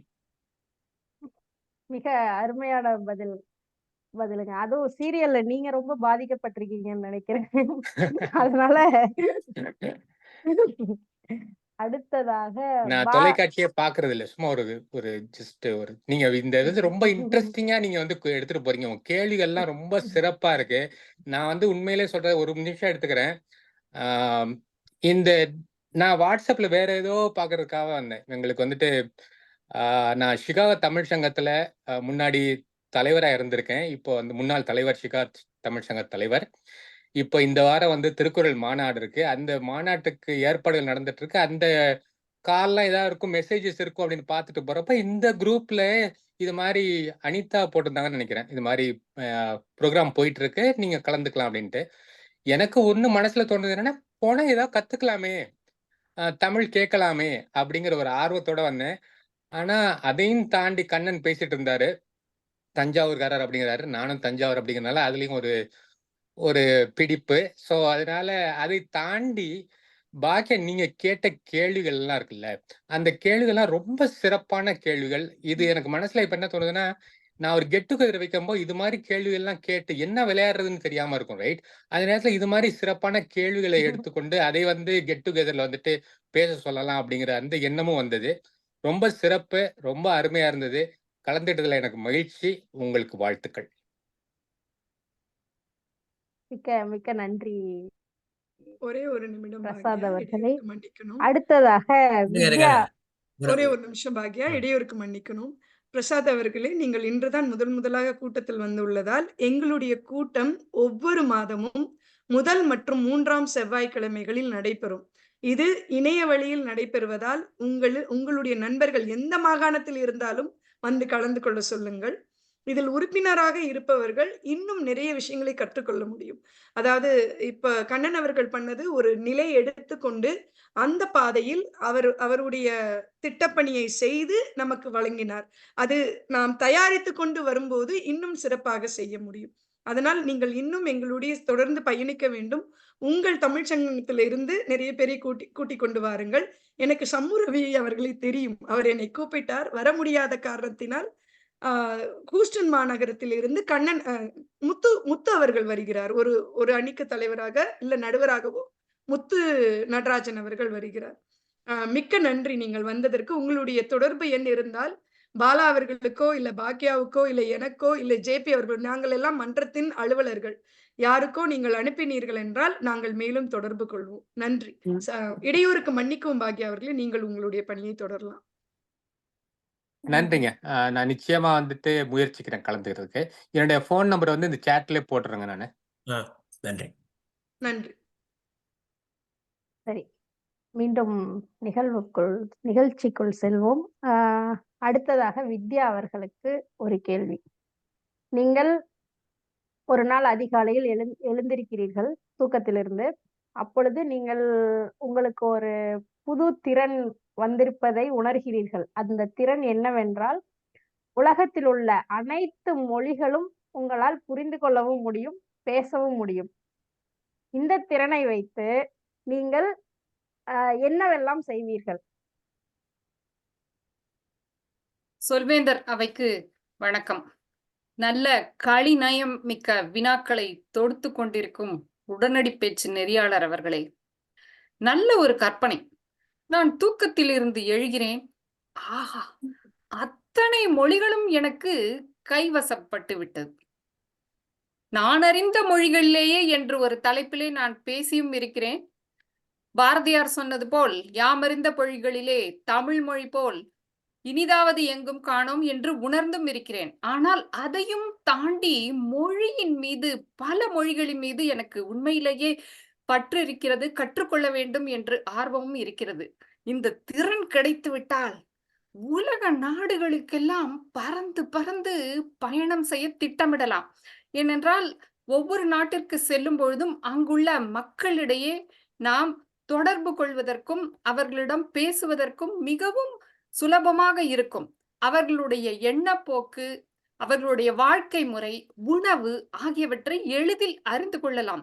ஒரு மொழியை கற்று தேர வேண்டும் என்றால் தொட்டனை தூறும் மணற்கேணி மாந்தர்க்கு கற்றனை தூறும் அறிவு என்பது போல அதுக்கு மிக காலமாகும். இது போன்ற ஒரு திறன் கிடைத்து விட்டால் மிகவும் எளிது. நான் உலகம் முழுவதும் அந்த திறனை வைத்துக்கொண்டு பயணம் செய்ய விரும்பி என்னுடைய அறிவை விரிவாக்கிக் கொள்ள விரும்புகிறேன். எத்தனை பெரிய வானம் எண்ணிப்பார் உனையேனேயும் இத்தரை கொய்யா பிஞ்சு நீ அதில் சிற்றெரும்பே என்று பாரதிதாசன் சொன்னது போல அந்த அறிவை வளர்க்க இந்த திறன் உதவும் என்று நம்புகிறேன். நன்றி. மெய்நிகர் மேடை உங்களுடையது. மிக அருமையான பதில் வித்யா அவர்களே. கலிநயம் மிகுந்த கேள்விகளுக்கு கவிநயம் மிகுந்த பதிலை நீங்கள் அளித்துள்ளீர்கள். மிக அருமை. அடுத்ததாக பாலா அவர்களுக்கு, நீங்கள் யாராவது ஒரு நபரின் வாழ்வை ஒரு நாள் உங்களால் வாழ முடியும். அப்படி ஒரு நிலை வந்தால் நீங்கள் யாராக ஒரு நாள் வாழ விரும்புவீர்கள்? அனைவருக்கும் மீண்டும் வணக்கம். இன்றைய தேதிக்கு தேவையான ஒருவராக வாழ விரும்புகிறேன் என்று நினைக்கிறேன். அவர் யார் என்றால் இந்திய பிரதமராக வாழ விரும்புகிறேன். இந்தியாவில் நடக்கும் சண்டை, சச்சரவு, மத கலவரம், ஒருவனை ஒருவன் தாக்கிக் கொள்வது, பிரித்தாளும் சூழ்ச்சி ஆங்கிலேயர்கள் நமக்கு விட்டு சென்றதை வைத்துக்கொண்டு அதை கற்றுக்கொண்டு இன்று விற்று கொண்டிருக்கிறோம். அதை வைத்து அரசியல் செய்து கொண்டிருக்கிறோம். மக்களை சேர்க்க முயற்சிக்காமல் மக்களை பிளக்க சதி செய்து கொண்டிருக்கிறோம். ஒரு நாள் முதல்வர் போல் ஒரு நாள் பிரதமராக என்னால் ஆக முடியும் என்றால் அதை அந்த துண்டிப்பை எல்லாம் எப்படி இணைக்கலாம் என்று பார்ப்பேன். துண்டிப்பு என்பது நிலப்பகுதி மட்டுமல்ல, மனித இதயங்களையும் மனித கணங்களாக மாற்ற விரும்புகிறேன். கணம் என்றால் கூட்டம், மனித கணங்களாக மாற்ற விரும்புகிறேன். இப்பொழுதெல்லாம் பிரிந்து கிடக்கிறோம். அதில் ஆப்பு வைத்துக் கொண்டிருக்கிறார்கள். அந்த பிளவில் அந்த ஆப்பு பிளவை அதிகப்படுத்தி கொண்டே இருக்கிறது. அதனால் எப்படியெல்லாம் இணைக்க முடியுமோ அதற்கான திட்டத்தை, ஒரு நாள் என்பது மிக குறைவு, ஆனால் தொடங்கி வைத்தோமே என்ற ஒரு எண்ணத்தோடாவது அந்த ஒரு நாள் மகிழ்வாக இருப்பேன். பிரதமராக வேண்டும் இருப்பேன். நன்றி. மிக அருமை பாலா. எப்பொழுதும் நீங்கள் இணைப்பதிலேயே குறியாக இருக்கிறீர்கள். அதனால்தான் சென்ற தலைவராகவும் மிக சிறப்பாக பணியை செய்தீர்கள். நன்றி. அடுத்ததாக அனிதா அவர்களுக்கு. விலங்குகளுக்கு பேசும் சக்தி வந்து விடுகிறது. அப்படி அந்த சக்தி அனைத்து விலங்குகளுக்கும் வந்தால் மனிதர்களை பார்த்து என்னவெல்லாம் கேட்கும்? சொல்வேந்தர் அவைக்கு என்னுடைய வணக்கங்கள். நான் அதுகிட்ட என்ன கேட்பேன்னு சொன்னாலாவது பரவாயில்ல. விலங்குகளுக்கு பேசும் சக்தி வந்துருச்சுன்னா அது என்ன கேட்கும்னு கேட்டீங்கன்னா நான் என்ன சொல்றது? இருந்தாலும் முயற்சித்து பார்க்கிறேன். இப்ப விலங்குகள் என்கிட்ட முக்கியமா அது என்ன என்கிட்ட கேட்கும்னா, நான் நாயை கண்டா தெரிச்சு ஓடுவேன். முதல்ல நாய் தான் என்ன பார்த்து கேட்குமா இருக்கும். அப்படி என்ன உன் சோத்துல நான் மண்ணள்ளி போட்டேன்னு என்ன பார்த்து இப்படி ஓடுற? அதுதான் முதல் கேள்வியா இருந்திருக்கும்னு நினைக்கிறேன். நாயாவது பரவாயில்ல. நான் வந்து நாங்கள் ஒரு முறை கோடை விடுமுறைக்கு வந்து கோடை விடுமுறை இல்ல. இந்த இலையுதிர் கால விடுமுறைக்கு நாங்கள் வந்து கப்பலில் பயணம் செய்ய போயிருந்தோம். அங்கு ஒரு இடத்தில் மெக்சிகோவில் ஒரு இடத்தில் நிப்பாட்டி இருந்தார்கள். அங்க என்னன்னா உணவு உட்கொள்ள வேண்டிய இடம். அங்க பார்த்தீர்கள் என்றால் நிறைய மேசை இருந்தது. மர மேசைகள். கால் வந்து நம்ம உட்கார்ந்து மேசையும் இருக்கையும் சேர்ந்தாப்பில் இருக்கக்கூடிய மேசைகள். நம் உணவுகள் சிதறும் போதெல்லாம் பூனைகள் வந்து சாப்பிட்டுக் கொண்டிருந்தன. பூனை நாயாவது தூரத்தில் இருந்து ரசிக்கக்கூடிய வல்லமையை கடவுள் எனக்கு கொடுத்திருக்கிறார். பூனையை கண்டால் படை நடுங்குமோ இல்லையோ, அனிதா குடுகுடு என்று நடுங்குவார். அதுவும் என் வீட்டுக்காரன் தான் சொல்லுவாரு, தண்ணிய பார்த்தா பூனைக்கு தான் பயம், பூனைய பார்த்தா உனக்கு ஏன் பயம் அப்படிங்கிற அளவுக்கு இருக்கும். பூனை இருந்த ஒரே காரணத்தெல்லாம் கண்ணெல்லாம் கலங்கி கண்ணீரெல்லாம் வடித்து, நான் இந்த விடுமுறைக்கே வரவில்லை, நான் போகிறேன், அந்த சிற்றுந்தில் போய் நான் ஏறிவிட்டே மறுவேளை பார்ப்பேன் என்று பிள்ளை புருஷன் அனைத்து பேரையும் அங்கேயே தண்ணீராக விட்டு நான் என் உயிர் முக்கியம், எனக்கு பூனை என்ற லாபத்தின்னு போய்விட்டேன். ஆக பூனையும் நாயும் என்னுடன் முதலாக வந்து கேள்வி கேட்கும். அப்படி என்னம்மா உனக்கு பயம்? உனக்கு ஏன் பூனை நாய் என்றால் தூரத்தில் படமாக பார்க்கும்போது பிடிக்கிறது, பக்கத்தில் வந்தால் பேச முடியவில்லை என்ற கேள்வியை தான் விலங்குகள் என்னை பார்த்து கேட்கும் என்று நினைக்கிறேன். விலங்குகள் மட்டுமல்ல, வெளியே சென்றாலும் நமக்கான பெரும்பாலான ஈர்ப்பு சக்தி என்னவென்றால், ஊரில் இருக்கும் கொசுவல் எல்லாம் நம்மைத்தான் கடிக்கும், பூச்சிகள் எல்லாம் நம்மைத்தான் பிராண்டும். ஆகலால் அதனிடம் நான் கேட்பதென்றால், நீங்கள் ஏன் என்னை பயமுறுத்துகிறீர்கள் என்றுதான் முதலில் கேட்பேன். நல்லுறவை உருவாக்கி கொள்ள அந்த பேச்சும் திறனை நான் வளர்த்துக் கொள்வேன். அவர்களுடைய மொழி நமக்கு புரிந்தால் அவர்கள் கேட்பதில் நான் அவர்களுடன் நல்லுறவை உருவாக்கிக் கொள்வேன். நன்றி. அருமை அனிதா. விலங்குகளுக்கும் உங்களுக்கும் இப்படி ஒரு சொந்தம் இருக்கும் என்று நான் நினைக்கவில்லை. நான் எதேச்சையாக தான் அந்த கேள்வியை கேட்டேன். எனினும் என்னுடைய கேள்விகளுக்கு அனைவரும் கலிநயம் மிகுந்த பதிலை நேரத்தை எடுத்துக்கொண்டு சொன்னதற்கு மிக்க நன்றி. இப்பொழுது சொல்வேந்தர் பாலா அவர்களிடம் மெய்நிகர் மேடையை ஒப்படைக்கிறேன். வணக்கம். இப்பொழுது அறிவிப்பாளர் நேர அறிவிப்பாளரை அழைக்கிறேன். அனிதா அவர்களே வாருங்கள். சொல்வேந்தர் என்னுடைய வணக்கங்கள். இன்று விருந்தினர் முதற்கொண்டு அனைவருமே குறிப்பிட்ட காலவரையறுக்குள் பேசினார்கள். அனைவருக்குமே சுவாரஸ்யமான கேள்விகளை கொடுத்த, இந்த சுவாரஸ்யத்திற்குத்தான் கலிநயம் என்று சொன்னார்கள் என்று நினைக்கிறேன். அதை கொடுத்த வித்யாலட்சுமி அவர்களுக்கு நன்றி சொல்லிக்கொண்டு, கேள்விகளை கேட்ட பாக்யா அவர்களுக்கும் நன்றி சொல்லிக்கொண்டு, ஒவ்வொருவருடைய கால நேரத்தையும் குறிப்பிட விரும்புகிறேன். கண்ணன் அவர்கள் 1 நிமிடம் 59 நொடிகளும். இதை சொன்னவுடன் கண்ணன் அவர்கள் என்னன்னா, ஒரு தடவை பிறந்தநாள் வாழ்த்து சொன்னார், மகிழ்ந்தேன். இருமுறை சொன்னார், ஆனந்தப்பட்டேன். 3வது முறை சொல்லும்போது என்னை வைத்து எதுவும் நகைச்சுவை செய்கிறாரோ என்று நினைத்தேன். 4ஆம் முறை சொல்லும், கண்டிப்பாக இது ராகிங் தான். அதற்கு எனக்கு தமிழ் சொல் தெரியவில்லை. என்னை வைத்து செய்கிறார் என்று முடிவு செய்து. இருந்தும் மனதிற்கு சந்தோஷமாக இருந்தது கண்ணன் அவர்களே. ஜேபி அவர்கள் 1 நிமிடம் 32 நொடிகளும், பிரசாத் அவர்கள் விருந்தினராக வந்துள்ள பிரசாத் அவர்கள் 1 நிமிடம் 4 நொடிகளும், வித்யாலட்சுமி அவர்கள் 1 நிமிடம் 42 நொடிகளும், பாலா அவர்கள் 1 நிமிடம் 20 நொடிகளும், நான் 2 நிமிடம் 20 நொடிகளும் பயன்படுத்தியுள்ளோம். அனைவருமே வாக்குக்கு தகுதி பெறுகிறார்கள். உடனடி பேச்சில் நாம் 1 நிமிடத்திற்கு குறையாமலும் 2 நிமிடத்திற்கு ஒரு 30 நொடிகள் வேணால் கூடுதலாக எடுத்துக்கொள்ளலாம். அனைவருமே வாக்குக்கு தகுதி பெறுகிறோம். இன்றைய உடனடி பேச்சாளராக இருக்கும் பாக்யலட்சுமி அவர்களே வெற்றி கோப்பை அறிவிப்பாளராக இருப்பதால் விருந்தினர் உட்பட அனைவரும் உங்களுக்கு பிடித்த சிறந்த உடனடி பேச்சாளரை தேர்ந்தெடுத்து தனிச்செய்தியில் வாக்களிக்குமாறு கேட்டுக்கொள்கிறோம். தனிச்செய்தியில் அவர்களுக்கு வாக்களியுங்கள். நன்றி. நன்றி. என் வாக்கை செலுத்தி விட்டேன். அடுத்து 3வது கட்டத்திற்கு நகர்கிறோம். 3வது கட்டம் என்பது பொது மதிப்பீடு. பொது மதிப்பீடு என்ன என்பதை ஏற்கனவே ஜெயபிரகாஷ் அவர்கள் விளக்கிவிட்டார். இப்பொழுது பொது மதிப்பீடை நெறியாள்கை செய்வதற்காக ஜெயபிரகாஷ் அவர்களை அழைக்கிறேன். வாங்க ஜெயபிரகாஷ் அவர்களே. நன்றி திரு பாலா அவர்களே. இப்பொழுது பொது மதிப்பீட்டு கட்டம். கலைநயமாக பேசிய அனைவர்களுக்கும் மிக்க நன்றி.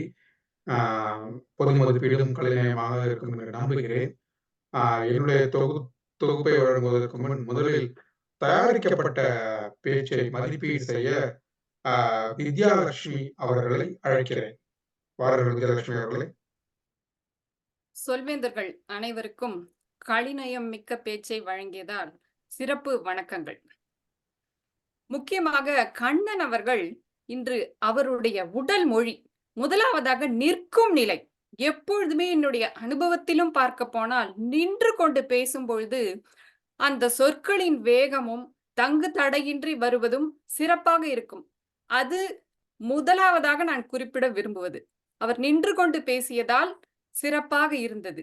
தலைப்பு நல்ல தலைப்பு, எல்லோருடனும் ஒரு இணைத்து அவர்களும் தங்களுடைய அனுபவங்களோடு இணைத்து பார்க்கத்தக்க அளவில் இருந்தது. ஆனால் கண்ணன் அவர்கள் தொடங்கும் பொழுது உண்மையை சொல்வார் என்று பார்த்தேன். ஆனால் தொடங்கும் போதே ஒரு பொய்யுடன் ஆரம்பித்தார். 36 வயதினிலே என்று சொல்லி அதில் 20 வருடங்களை கழித்துவிட்டு 16 என்று சொல்லி அனைவரையும் குழப்பிவிட்டார். தாங்கள் உண்மையை பேச வேண்டும் என்று கேட்டுக்கொள்கிறேன்.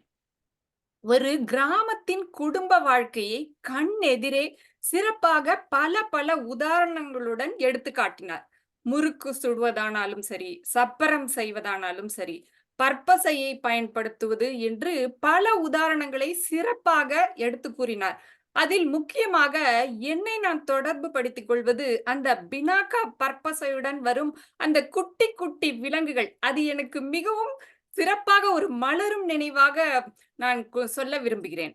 என்னுடைய தந்தை வாங்கி வந்து அந்த பற்பசை வாங்கி வந்த போது முதலில் நாம் திறந்து பார்ப்போம், என்ன அதில் நாய் வந்திருக்கிறதா, கரடி வந்திருக்கிறதா என்று பார்ப்போம். அது ஒரு சிறப்பான தாங்கள் குறிப்பிட்டது சிறப்பான எடுத்துக்காட்டு. எங்களையும் அதில் இணைத்து கொள்ள முடிந்தது என்றுதான் சொல்வேன். சைகையின் பொருள் உணர் என்று பாரதியார் புதிய ஆத்திச்சூடியில் சொல்வார். நீங்கள் நின்று கொண்டு பேசியதால் உங்களுடைய சைகைகள் மிகவும் இயல்பாகவும் சிறப்பாகவும் இருந்தன. எனக்கு ஒரே ஒரு சந்தேகம் என்னவென்றால், உங்களுடைய மனைவியின் அந்த அழகு சாதன பொருட்களை பற்றி நீங்கள் விமர்சனம் செய்துவிட்டு எவ்வளவு தைரியமாக இருக்கிறீர்கள் என்பதுதான். ஒரு நாள் அவர்களை சந்தித்து இந்த சந்தேகத்தை நான் தெளிவுபடுத்திக் கொள்ள விரும்புகிறேன். தங்களுடைய விழித்தொடர்பும் சிறப்பாக இருந்தது. அவையோருக்கு அவர்களை கவரும் இயல்பு நிலையும் இருந்தது. குரலின் ஏற்ற இறக்கமும் நன்றாகவே இருந்தது. இன்னும் அதில் மேம்படுத்தலாம். ஏனென்றால் சொல்வேந்திரவையில் எப்பொழுதுமே நாம் மேம்படுத்திக் கொள்வதற்கு ஏதாவது ஒரு செய்தி இருக்கும். அதனால் நீங்கள் குரலின் ஏற்ற இறக்கத்தை அடுத்து வரும் பேச்சுகளில் மேம்படுத்திக் கொள்ளலாம். மொத்தமாக பார்க்க போனால் பேச்சின் உள்ளடக்கம் நிறைய எடுத்துக்காட்டுகளை கொண்டதாகவும் எல்லோரும் ஏற்றுக்கொள்ளத்தக்க சிறு சிறு நிகழ்ச்சிகளை உள்ளடக்கியதாகவும் இருந்தது. இறுதியில் முத்தாய்ப்பாக நீங்கள் சொன்ன அந்த முன்னோக்கிய செய்தி, ஃபார்வர்டட் மெசேஜ் தான் தமிழில் முன்னோக்கிய செய்தி என்று பார்த்தேன். அதையும் பயன்படுத்தி விடலாம் என்று அந்த கவிதையுடன் முடித்தது சிறப்பு. மொத்தத்தில் தங்களுடைய பேச்சு, தொழில்முறை பேச்சு சிறப்பாக இருந்தது. வாழ்த்துக்கள். நன்றி.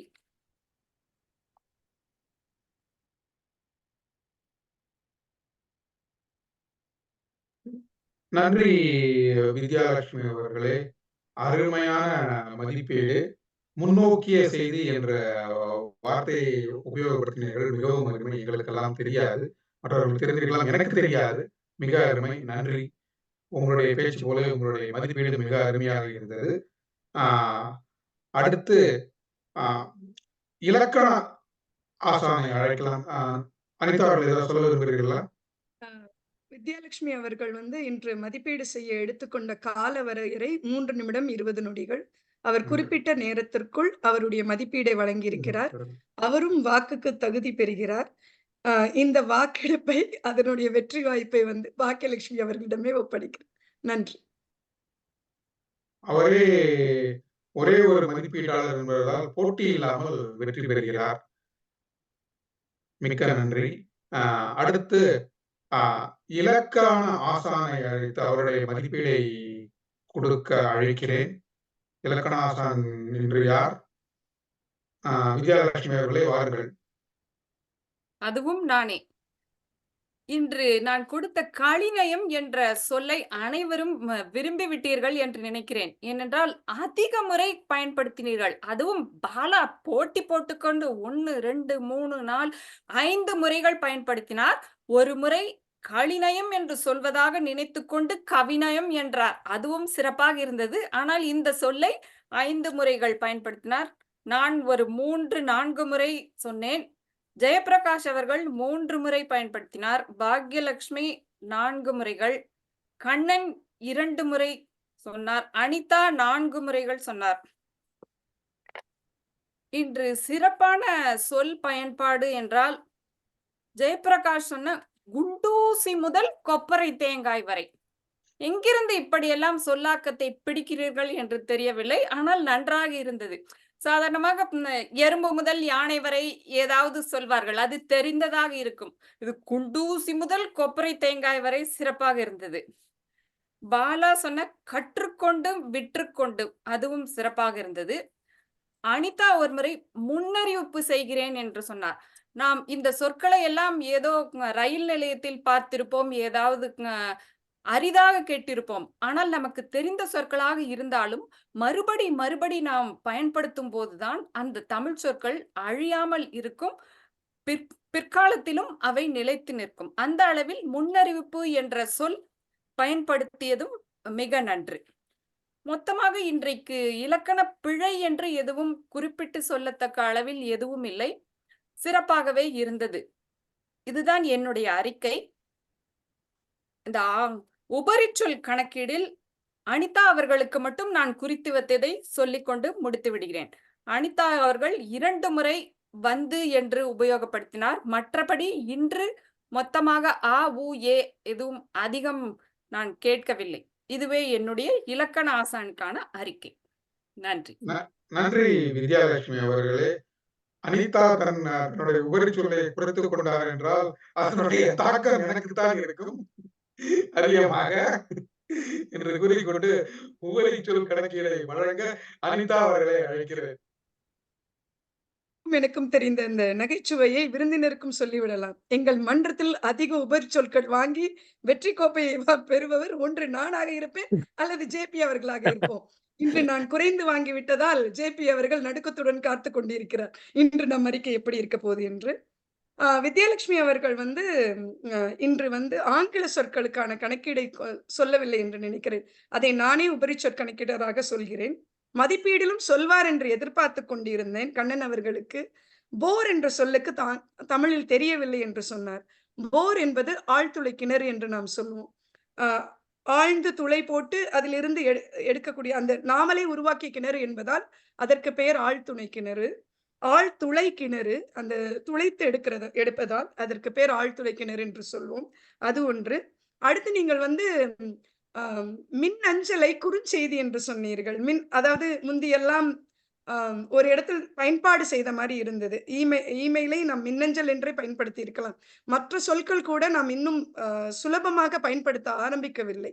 WhatsApp இதெல்லாம் இன்னும் நிறைய பேர் இன்னும் பயன்பாட்டிற்கு கொண்டு வரவில்லை. ஆனால் இணையதளத்தில் மகுடேஸ்வரன் மற்றும் சில அறிஞர்கள் என்ன செய்திருக்கிறார்கள் என்றால், ஆங்கிலத்திற்கு இணையான தமிழ் பெயர் சொற்களை உருவாக்கியுள்ளார்கள். அதேபோல் நாம் ஆப்ஸ் என்பதற்கு செயலி என்றும், இந்த மாதிரி நாம் இன்று பயன்பாட்டில் கொண்டுள்ளவற்றிற்கு SMS என்பதற்கு குறுஞ்செய்தி என்றும், நீங்கள் வந்து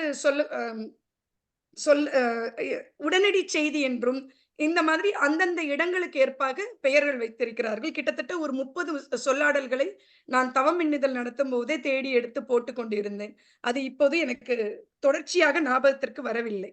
அதனால் அதை உங்களிடம் எனக்கு தெரிஞ்சதை மட்டும் சொல்லியிருக்கிறேன். போருக்கு சொல்லிவிட்டேன். அதற்கப்புறம் நீங்கள் இன்று கண்ணன் அவர்கள் ஆங்கிலத்தில் என்ன செய்திருந்தார் என்றால், அவரே அதிகமாக பேசியதால் அவருக்கு நான் கொஞ்சம் கூடுதலாக சொன்னால் தப்பாக எடுத்துக் கொள்ளாதீர்கள் கண்ணன் அவர்கள். நீங்கள் ஆங்கில வார்த்தைகளை அழகாக நம்ம மேஜர் சுந்தரராஜன் அவர்கள் போல் பயன்படுத்தினீர்கள். ஆங்கிலத்தையும் சொல்லிவிட்டு தமிழிலையும் சொல்லும். நாம் இப்போது சமீப காலமாக நம்மளுடைய மன்றத்தில் என்னை குறித்துக் கொள்ளாதீர்கள் என்பதற்காக தமிழையும் சொல்ல பழகி இருக்கிறோம். இது ஆங்கிலத்திலிருந்து தமிழுக்கு நாம் செல்லும் போது ஆங்கிலத்திற்கான இணையான தமிழ் சொல்லை சொல்வது வரவேற்கத்தக்கது. ஆனால் நாம் செல்ல வேண்டிய பாதை என்னவென்றால், ஆங்கில சொற்களை தவிர்த்து கொண்டு தமிழில் மட்டுமே சொல்ல வேண்டும் என்பது. கண்ணன் அவர்கள் இன்று நிறைய அழகான வார்த்தைகளை பயன்படுத்தினார். முக்கியமாக அவருடைய திட்டமிட்ட பேச்சில் என்றது வரவே இல்லை. அதை நான் ஊன்றி கவனித்துக் கொண்டேன். அதற்கு உங்களுக்கு பாராட்டுகள். நாம் எங்கிருந்து எங்கே வந்திருக்கிறோம் என்பதை இங்கு குறிப்பிட விரும்புகிறேன். மிக சிறப்பாக இருந்தது. அப்புறம் நான் இப்ப சொல்ற அப்புறமே இலக்கண ஆசான் வந்து கொட்ட வேண்டிய விஷயம். அப்புறம் என்றது பேச்சு வழக்கு. பாலா அவர்கள் வந்து பாத்தீங்கன்னா அதெல்லாம் வந்து இன்று சொல்லவே இல்லை. ஒரே ஒரு முறை தெரியாமல் வந்து என்று சொல்லிவிட்டார். அது அவருக்கு வரவே வராது. ஆனால் இன்று வந்து விட்டது. ஜேபி அவர்கள் வந்து என்பதை அவருடைய பேச்சு வழக்காகவே மாற்றிவிட்டார். வந்தை என்னால் கணக்கில் எடுத்துக்கொள்ளவே முடியவில்லை. ஒரு வாக்கியத்திற்கு நடுவில் அதுவும் பொருள் இல்லாமல் இருக்குதா என்று பார்த்தால், அவர் பொருள் வர மாதிரியே அந்த வந்தை பயன்படுத்துகிறார். அது வந்து என் மனைவி என்ன செய்கிறார் என்றால், அது வந்து என்பது தனியாக இல்லை. அவர் பேச்சினுடைய வாக்கியமாகவே மாற்றிவிட்டார். அதனால் வந்தை நான் கணக்கில் எடுத்துக்கொள்ளவில்லை. என்பதை நீங்கள் வந்து ஒரு 10 முறை பயன்படுத்தினீர்கள். அதற்கு மேல் கணக்கில் உங்களுக்கும் இன்று குறைந்து உள்ளது. நான் ஒருவேளை இந்த அறிக்கையை இலக்கண ஆசானுக்கு முன்பாக சொல்லி இருந்தால், என்னுடைய உங்களுடைய அதிகமாக இருக்கும் என்று சொல்லிக்கொண்டு நாம் சமமான நிலையில் இருப்பேன் என்று சொல்றேன். அடுத்து பாத்தீங்கன்னா, வித்யாலட்சுமி அவர்கள் வந்து இன்றைய சொல்லாடல் கொடுத்ததிலிருந்தே பார்க்கும்போது, இந்த கலிநயம் என்பதை அழகாக கொடுத்தது மட்டும் இல்லாமல், அவர் உடனடி பேச்சுக்கும் இப்படியெல்லாம் அந்த செய்யுள்களை எடுக்கிறார், எப்படி சொல்கிறார் என்பதை கற்றுக்கொள்ள வேண்டும் என்று நினைக்கிறேன். என்னுடைய உபரிச்சொல் குறைந்ததற்கு நிறைய நேரங்களில் பாலா அவர்களுடைய பேச்சும், பாக்யா அவர்களின் பேச்சும், வித்யா அவர்களின் பேச்சும் காரணமாக இருக்கிறது. பெரும்பாலான நேரங்களில் வித்யா அவர்களும், பாலா அவர்களும், பாக்யா அவர்களும் நாங்கள் அனைவருமே ஒரு பணியை அதிகமாக எடுத்துக்கொண்டாலும், இவர்கள் மூவரும் உபரி சொற்களை குறைந்த அளவு பயன்படுத்திக் கொண்டு சிறப்பாக அந்த பணியினை செய்கிறார்கள். இன்று நான் கவனிக்கும் போது என்ன கண்டுபிடித்தேன் என்றால், அவர்கள் ஒரு வாக்கியத்தை சொல்லும் முன்னே அதை அவர்கள் மனதில் ஓட்டி பார்க்கிறார்கள் என்று நினைக்கிறேன். எதை சொல்ல போகிறார்கள் என்று. அதாவது வாக்கியத்தை சொல்லும் போதும் அவர்கள் மனதில் இருப்பதும் பிரதிபலிக்கக்கூடிய காலத்தை அவர்கள் இடைவெளியை சமனிட்டு செய்கிறார்கள் என்று நினைக்கிறேன். இன்று நான் இந்த பணியை செய்யும் போது மட்டுமே என்னால் உணர முடிந்தது. வேகமாக பேசக்கூடிய எனக்கும் ஜேபி அவர்களுக்கும் வரக்கூடிய இந்த உபரி சொற்கள் நிதானமாக பேசுபவர்களுக்கு வருவது கம்மியாக இருக்கிறது என்று இன்று நான் கற்றுக்கொண்டேன். அதற்கு இந்த பணியை செய்ய எனக்கு வாய்ப்பு கிடைத்த சொல்வேந்தரவைக்கு என்னுடைய நன்றிகள். அடுத்து கண்ணன் அவர்களை சொல்லிவிட்டேன், வித்யா அவர்களை சொல்லிவிட்டேன், பாலா சொல்லிவிட்டேன். பாக்யா அவர்கள் இன்று நான் குறிப்பிட்டு பார்க்கும் பொழுது எந்த உபரி சொற்களும் இல்லை. ஒரே ஒரு இடத்தில் மட்டும் நிறுத்தி சொன்னார் உடனடி பேச்சில். அந்த நிறுத்தலையும் உபரி சொல்லாக நாம் சிறிது காலமாக கணக்கீடு செய்வதால் அந்த உபரி சொல் இருந்தது. மற்றபடி நம் சொல்வேந்தர் அவை மிகவும் திறமையாக முடிந்த அளவு ஆங்கில சொற்களின் கலவை இல்லாமல் நேர்த்தியாக செய்து கொண்டிருக்கிறோம் என்று சொல்லி அதில் நான் மிகவும் மனமகிழ்ச்சி அடைகிறேன். களிப்படைகிறேன். இன்று கலிநயம் வார்த்தை, ஆனால் இந்த களிப்பு வேறு களிப்பு என்று சொல்லிக்கொண்டு மிகவும் களிப்படைந்து கொண்டு என்னுடைய பணியை நிறைவு செய்கிறேன். நன்றி. நன்றி அனிதா அவர்களே. மிக அருமையான பதிவு. உங்களுடைய உபரிச்சொல் மதிப்பீடை மிக அழகாக வழங்கினீர்கள். நன்றி. மற்றபடி இன்றைய கூட்டம், இன்றைய தயாரிக்கப்பட்ட பயிற்சி மிக அருமையாக கண்ணன் அவர்கள் செய்தார்கள். அப்பொழுதும் இப்பொழுதும் என்று கண்ணன் சொன்ன உடனே எனக்கு தெரியும் அவர்கள் 40 வருடத்தில் நடந்த மாற்றங்களை பற்றி பேசுவார் என்று நினைத்தேன். நான் எதிர்பார்த்தது போல் மிக அருமையாக அந்த காலகட்டத்திலும் இந்த காலகட்டத்தில் எப்படி நகர்ந்துள்ளது என்று மாற்றங்களை பற்றி கூறினார். மிக அருமை. என்ன இருந்தாலும் மனைவி உபயோகப்படுத்தும் அழகு சாதன பொருட்களை பற்றி கூறியிருக்கிறார். விளைவு இன்று இரவுதான் தெரியும் என்று நினைக்கிறேன் அவருக்கு. ஒரு சில முக்கியமான தகவல்களை கூறினார். விவாகரத்து இந்தியாவில் 5% உயர்ந்து விட்டதாக இருக்கட்டும், நாம் பேசுவது, மனிதர்களுடன் பேசுவது குறைந்து கருவிகளுடன் பேசுவது அதிகப்பட்டதாக இருக்கட்டும், இது அதே மாதிரி தண்ணீர் குறைந்து விட்டது. நாம் பெங்களூரில் தண்ணீர் இல்லை என்று கேள்விப்படுகிறோம், கேப்டவுனில் தண்ணீர் இல்லை என்று கேள்விப்படுகிறோம், நமது ஊரிலே தண்ணீர் இல்லை என்பதை வருத்தத்துடன் தெரிவித்தார். அதை கேட்கும் பொழுதே மிகவும் வருத்தமாக இருந்தது. அவருடைய பேச்சு சிந்திப்பதற்கும் சிந்திப்பதற்கு ஏற்றதாக இருந்தது. நன்றி கண்ணன் அவர்களே. அடுத்து உடனடி பேச்சு. சுவாரஸ்யமான அனுமான கேள்விகளை பாக்யா அவர்கள் தந்தார்கள். மிக அருமை.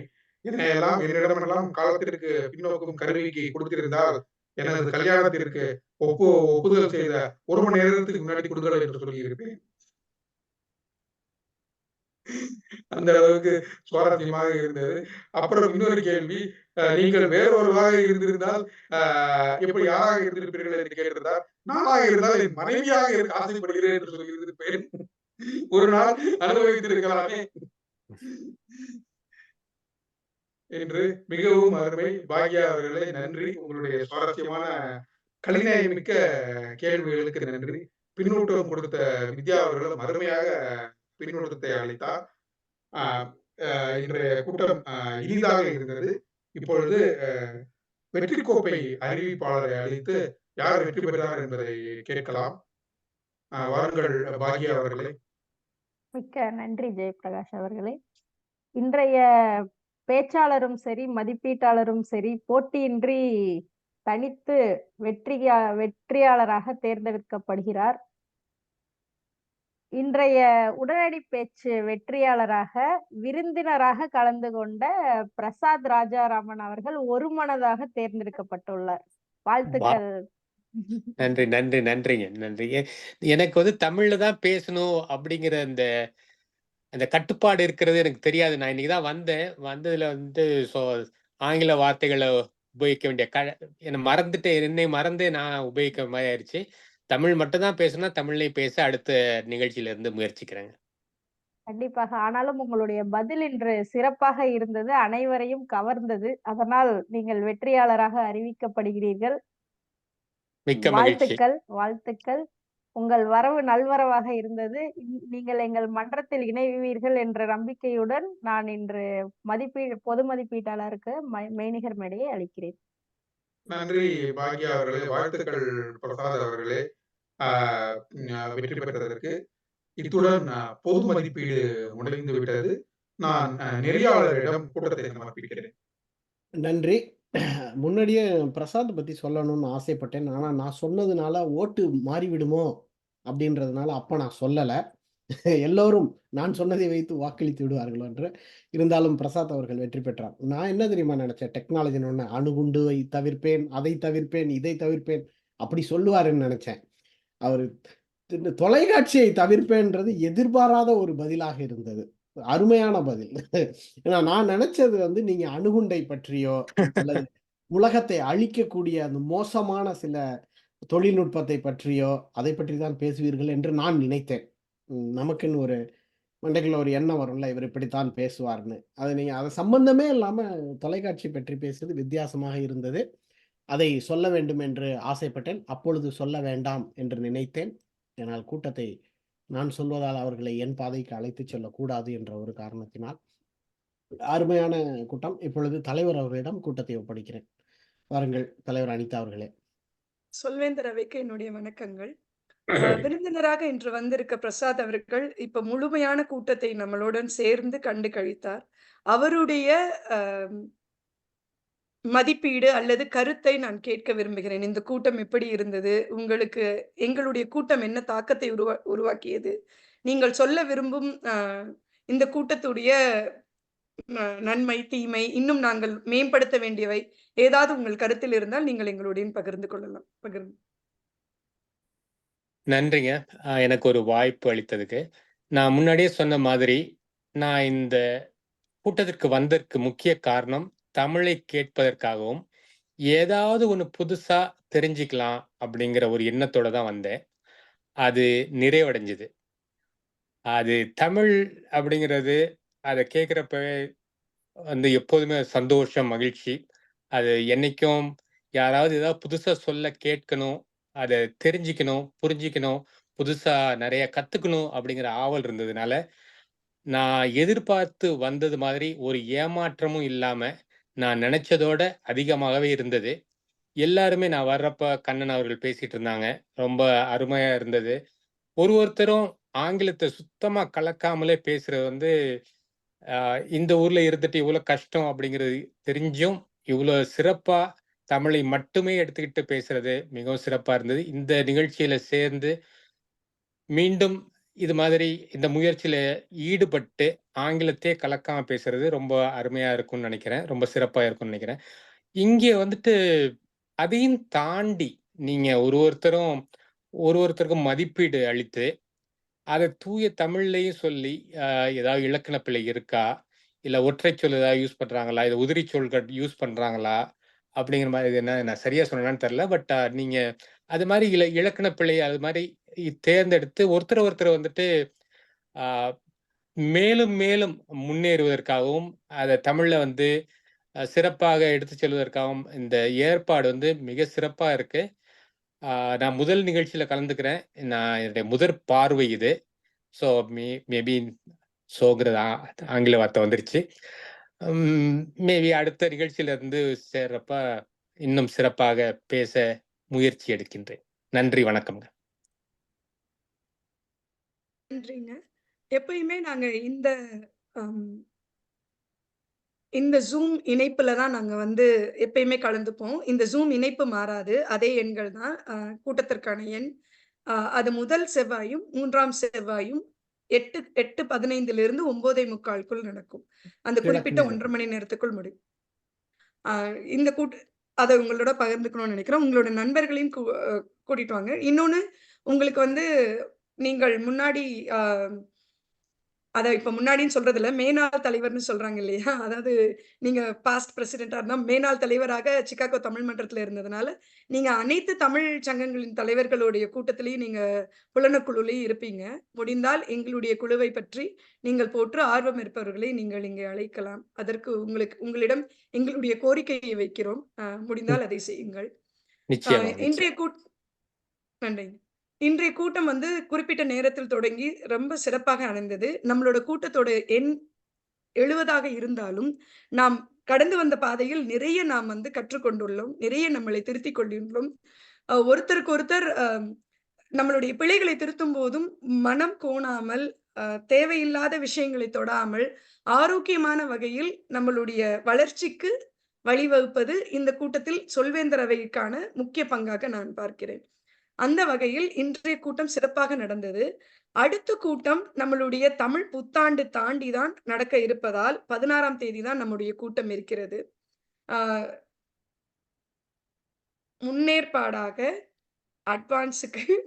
முன்னேற்பாடாக உங்களுக்கு நான் தமிழ் புத்தாண்டு வாழ்த்துக்களை தெரிவித்துக் கொள்கிறேன்.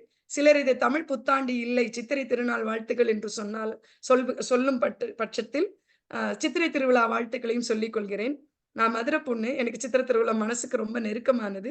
நீங்கள் எல்லாருமே சித்திரை திருவிழாவை வந்து சிறப்பாக மனதில் கொண்டு அதை சந்தோஷமாக கழிக்க என்னுடைய வாழ்த்துக்கள். மேலும் நம்மளுடைய கூட்டத்தில் சந்தோஷமாக பகிர்ந்து கொள்கிறேன். 2, 3 கூட்டங்களாக நாம் வந்து இந்தியாவிலிருந்து நடுவர்களை அழைத்து வந்து, அவர்களை நம் கூட்டத்திற்கு ஒரு பட்டிமன்றம் வழங்க, அவர்கள் நடுவராக இருந்து செயல் திட்டம் செய்ய நாம் முயற்சித்துக் கொண்டிருந்தோம். இப்போது சன் டிவி புகழ் ராஜ்குமார் அண்ணன் அவர்கள் ஜூன் மாதத்தில் அவருடைய பட்டிமன்றம் நிகழ்த்துவதற்கு நமக்கு ஒப்புதல் அளித்துள்ளார். தற்போது அவர் அதற்கான தேதியை வழங்கவில்லை. ஆனால் ஜூன் மாதத்தின் ஒரு சனிக்கிழமையில் செய்து கொடுப்பதாக வாக்களித்துள்ளார்.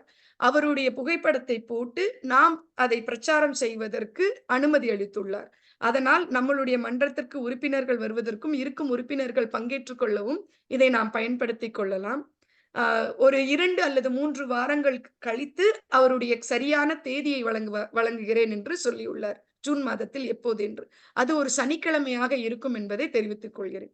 அதே போல அருள் பிரகாஷம் அண்ணா அவர்கள் அவரும் சன் டிவியிலும் மற்ற தொலைக்காட்சிகளிலும் பட்டிமன்ற நடுவராகவும் நிறைய பேச்சுகளும் தனி செய்தி நம்பிக்கையூட்டும் பேச்சுகளும் பேசிக் கொண்டிருக்கிறார். அவரும் நம்மளுடைய மன்றத்திற்காக பட்டிமன்றம் நடுவராக இருந்து நடத்த ஒப்புதல் அளித்துள்ளார்.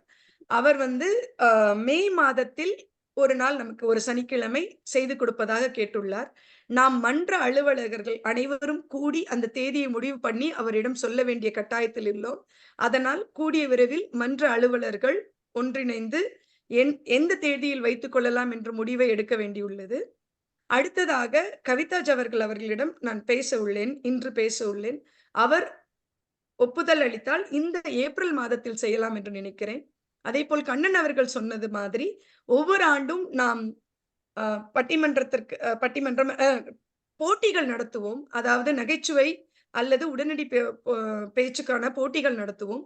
அந்த போட்டிகளை மே மாதத்தில் ஒரு நாள் நடத்தலாம், அல்லது நம் மன்ற அலுவலர்களோடு கூடி சேர்ந்து ஏப்ரல் கடைசியில் நடத்தலாம் என்று முடிவு செய்துள்ளோம். ஆனால் எந்த தேதி என்று அடுத்த கூட்டத்திற்கு முன் நாங்கள் மன்ற அலுவலர்கள் அனைவரும் சேர்ந்து திட்டமிட்டு முடிவு செய்வோம் என்று தெரிவித்துக் கொண்டு, இந்த கூட்டத்தை அடுத்த கூட்டமான ஏப்ரல் 16ஆம் தேதி வரைக்கும் ஒத்தி வைக்கிறேன். நாம் இப்போது நம்மளுடைய பதிவை நிறுத்திக் கொள்ளலாம். நன்றி.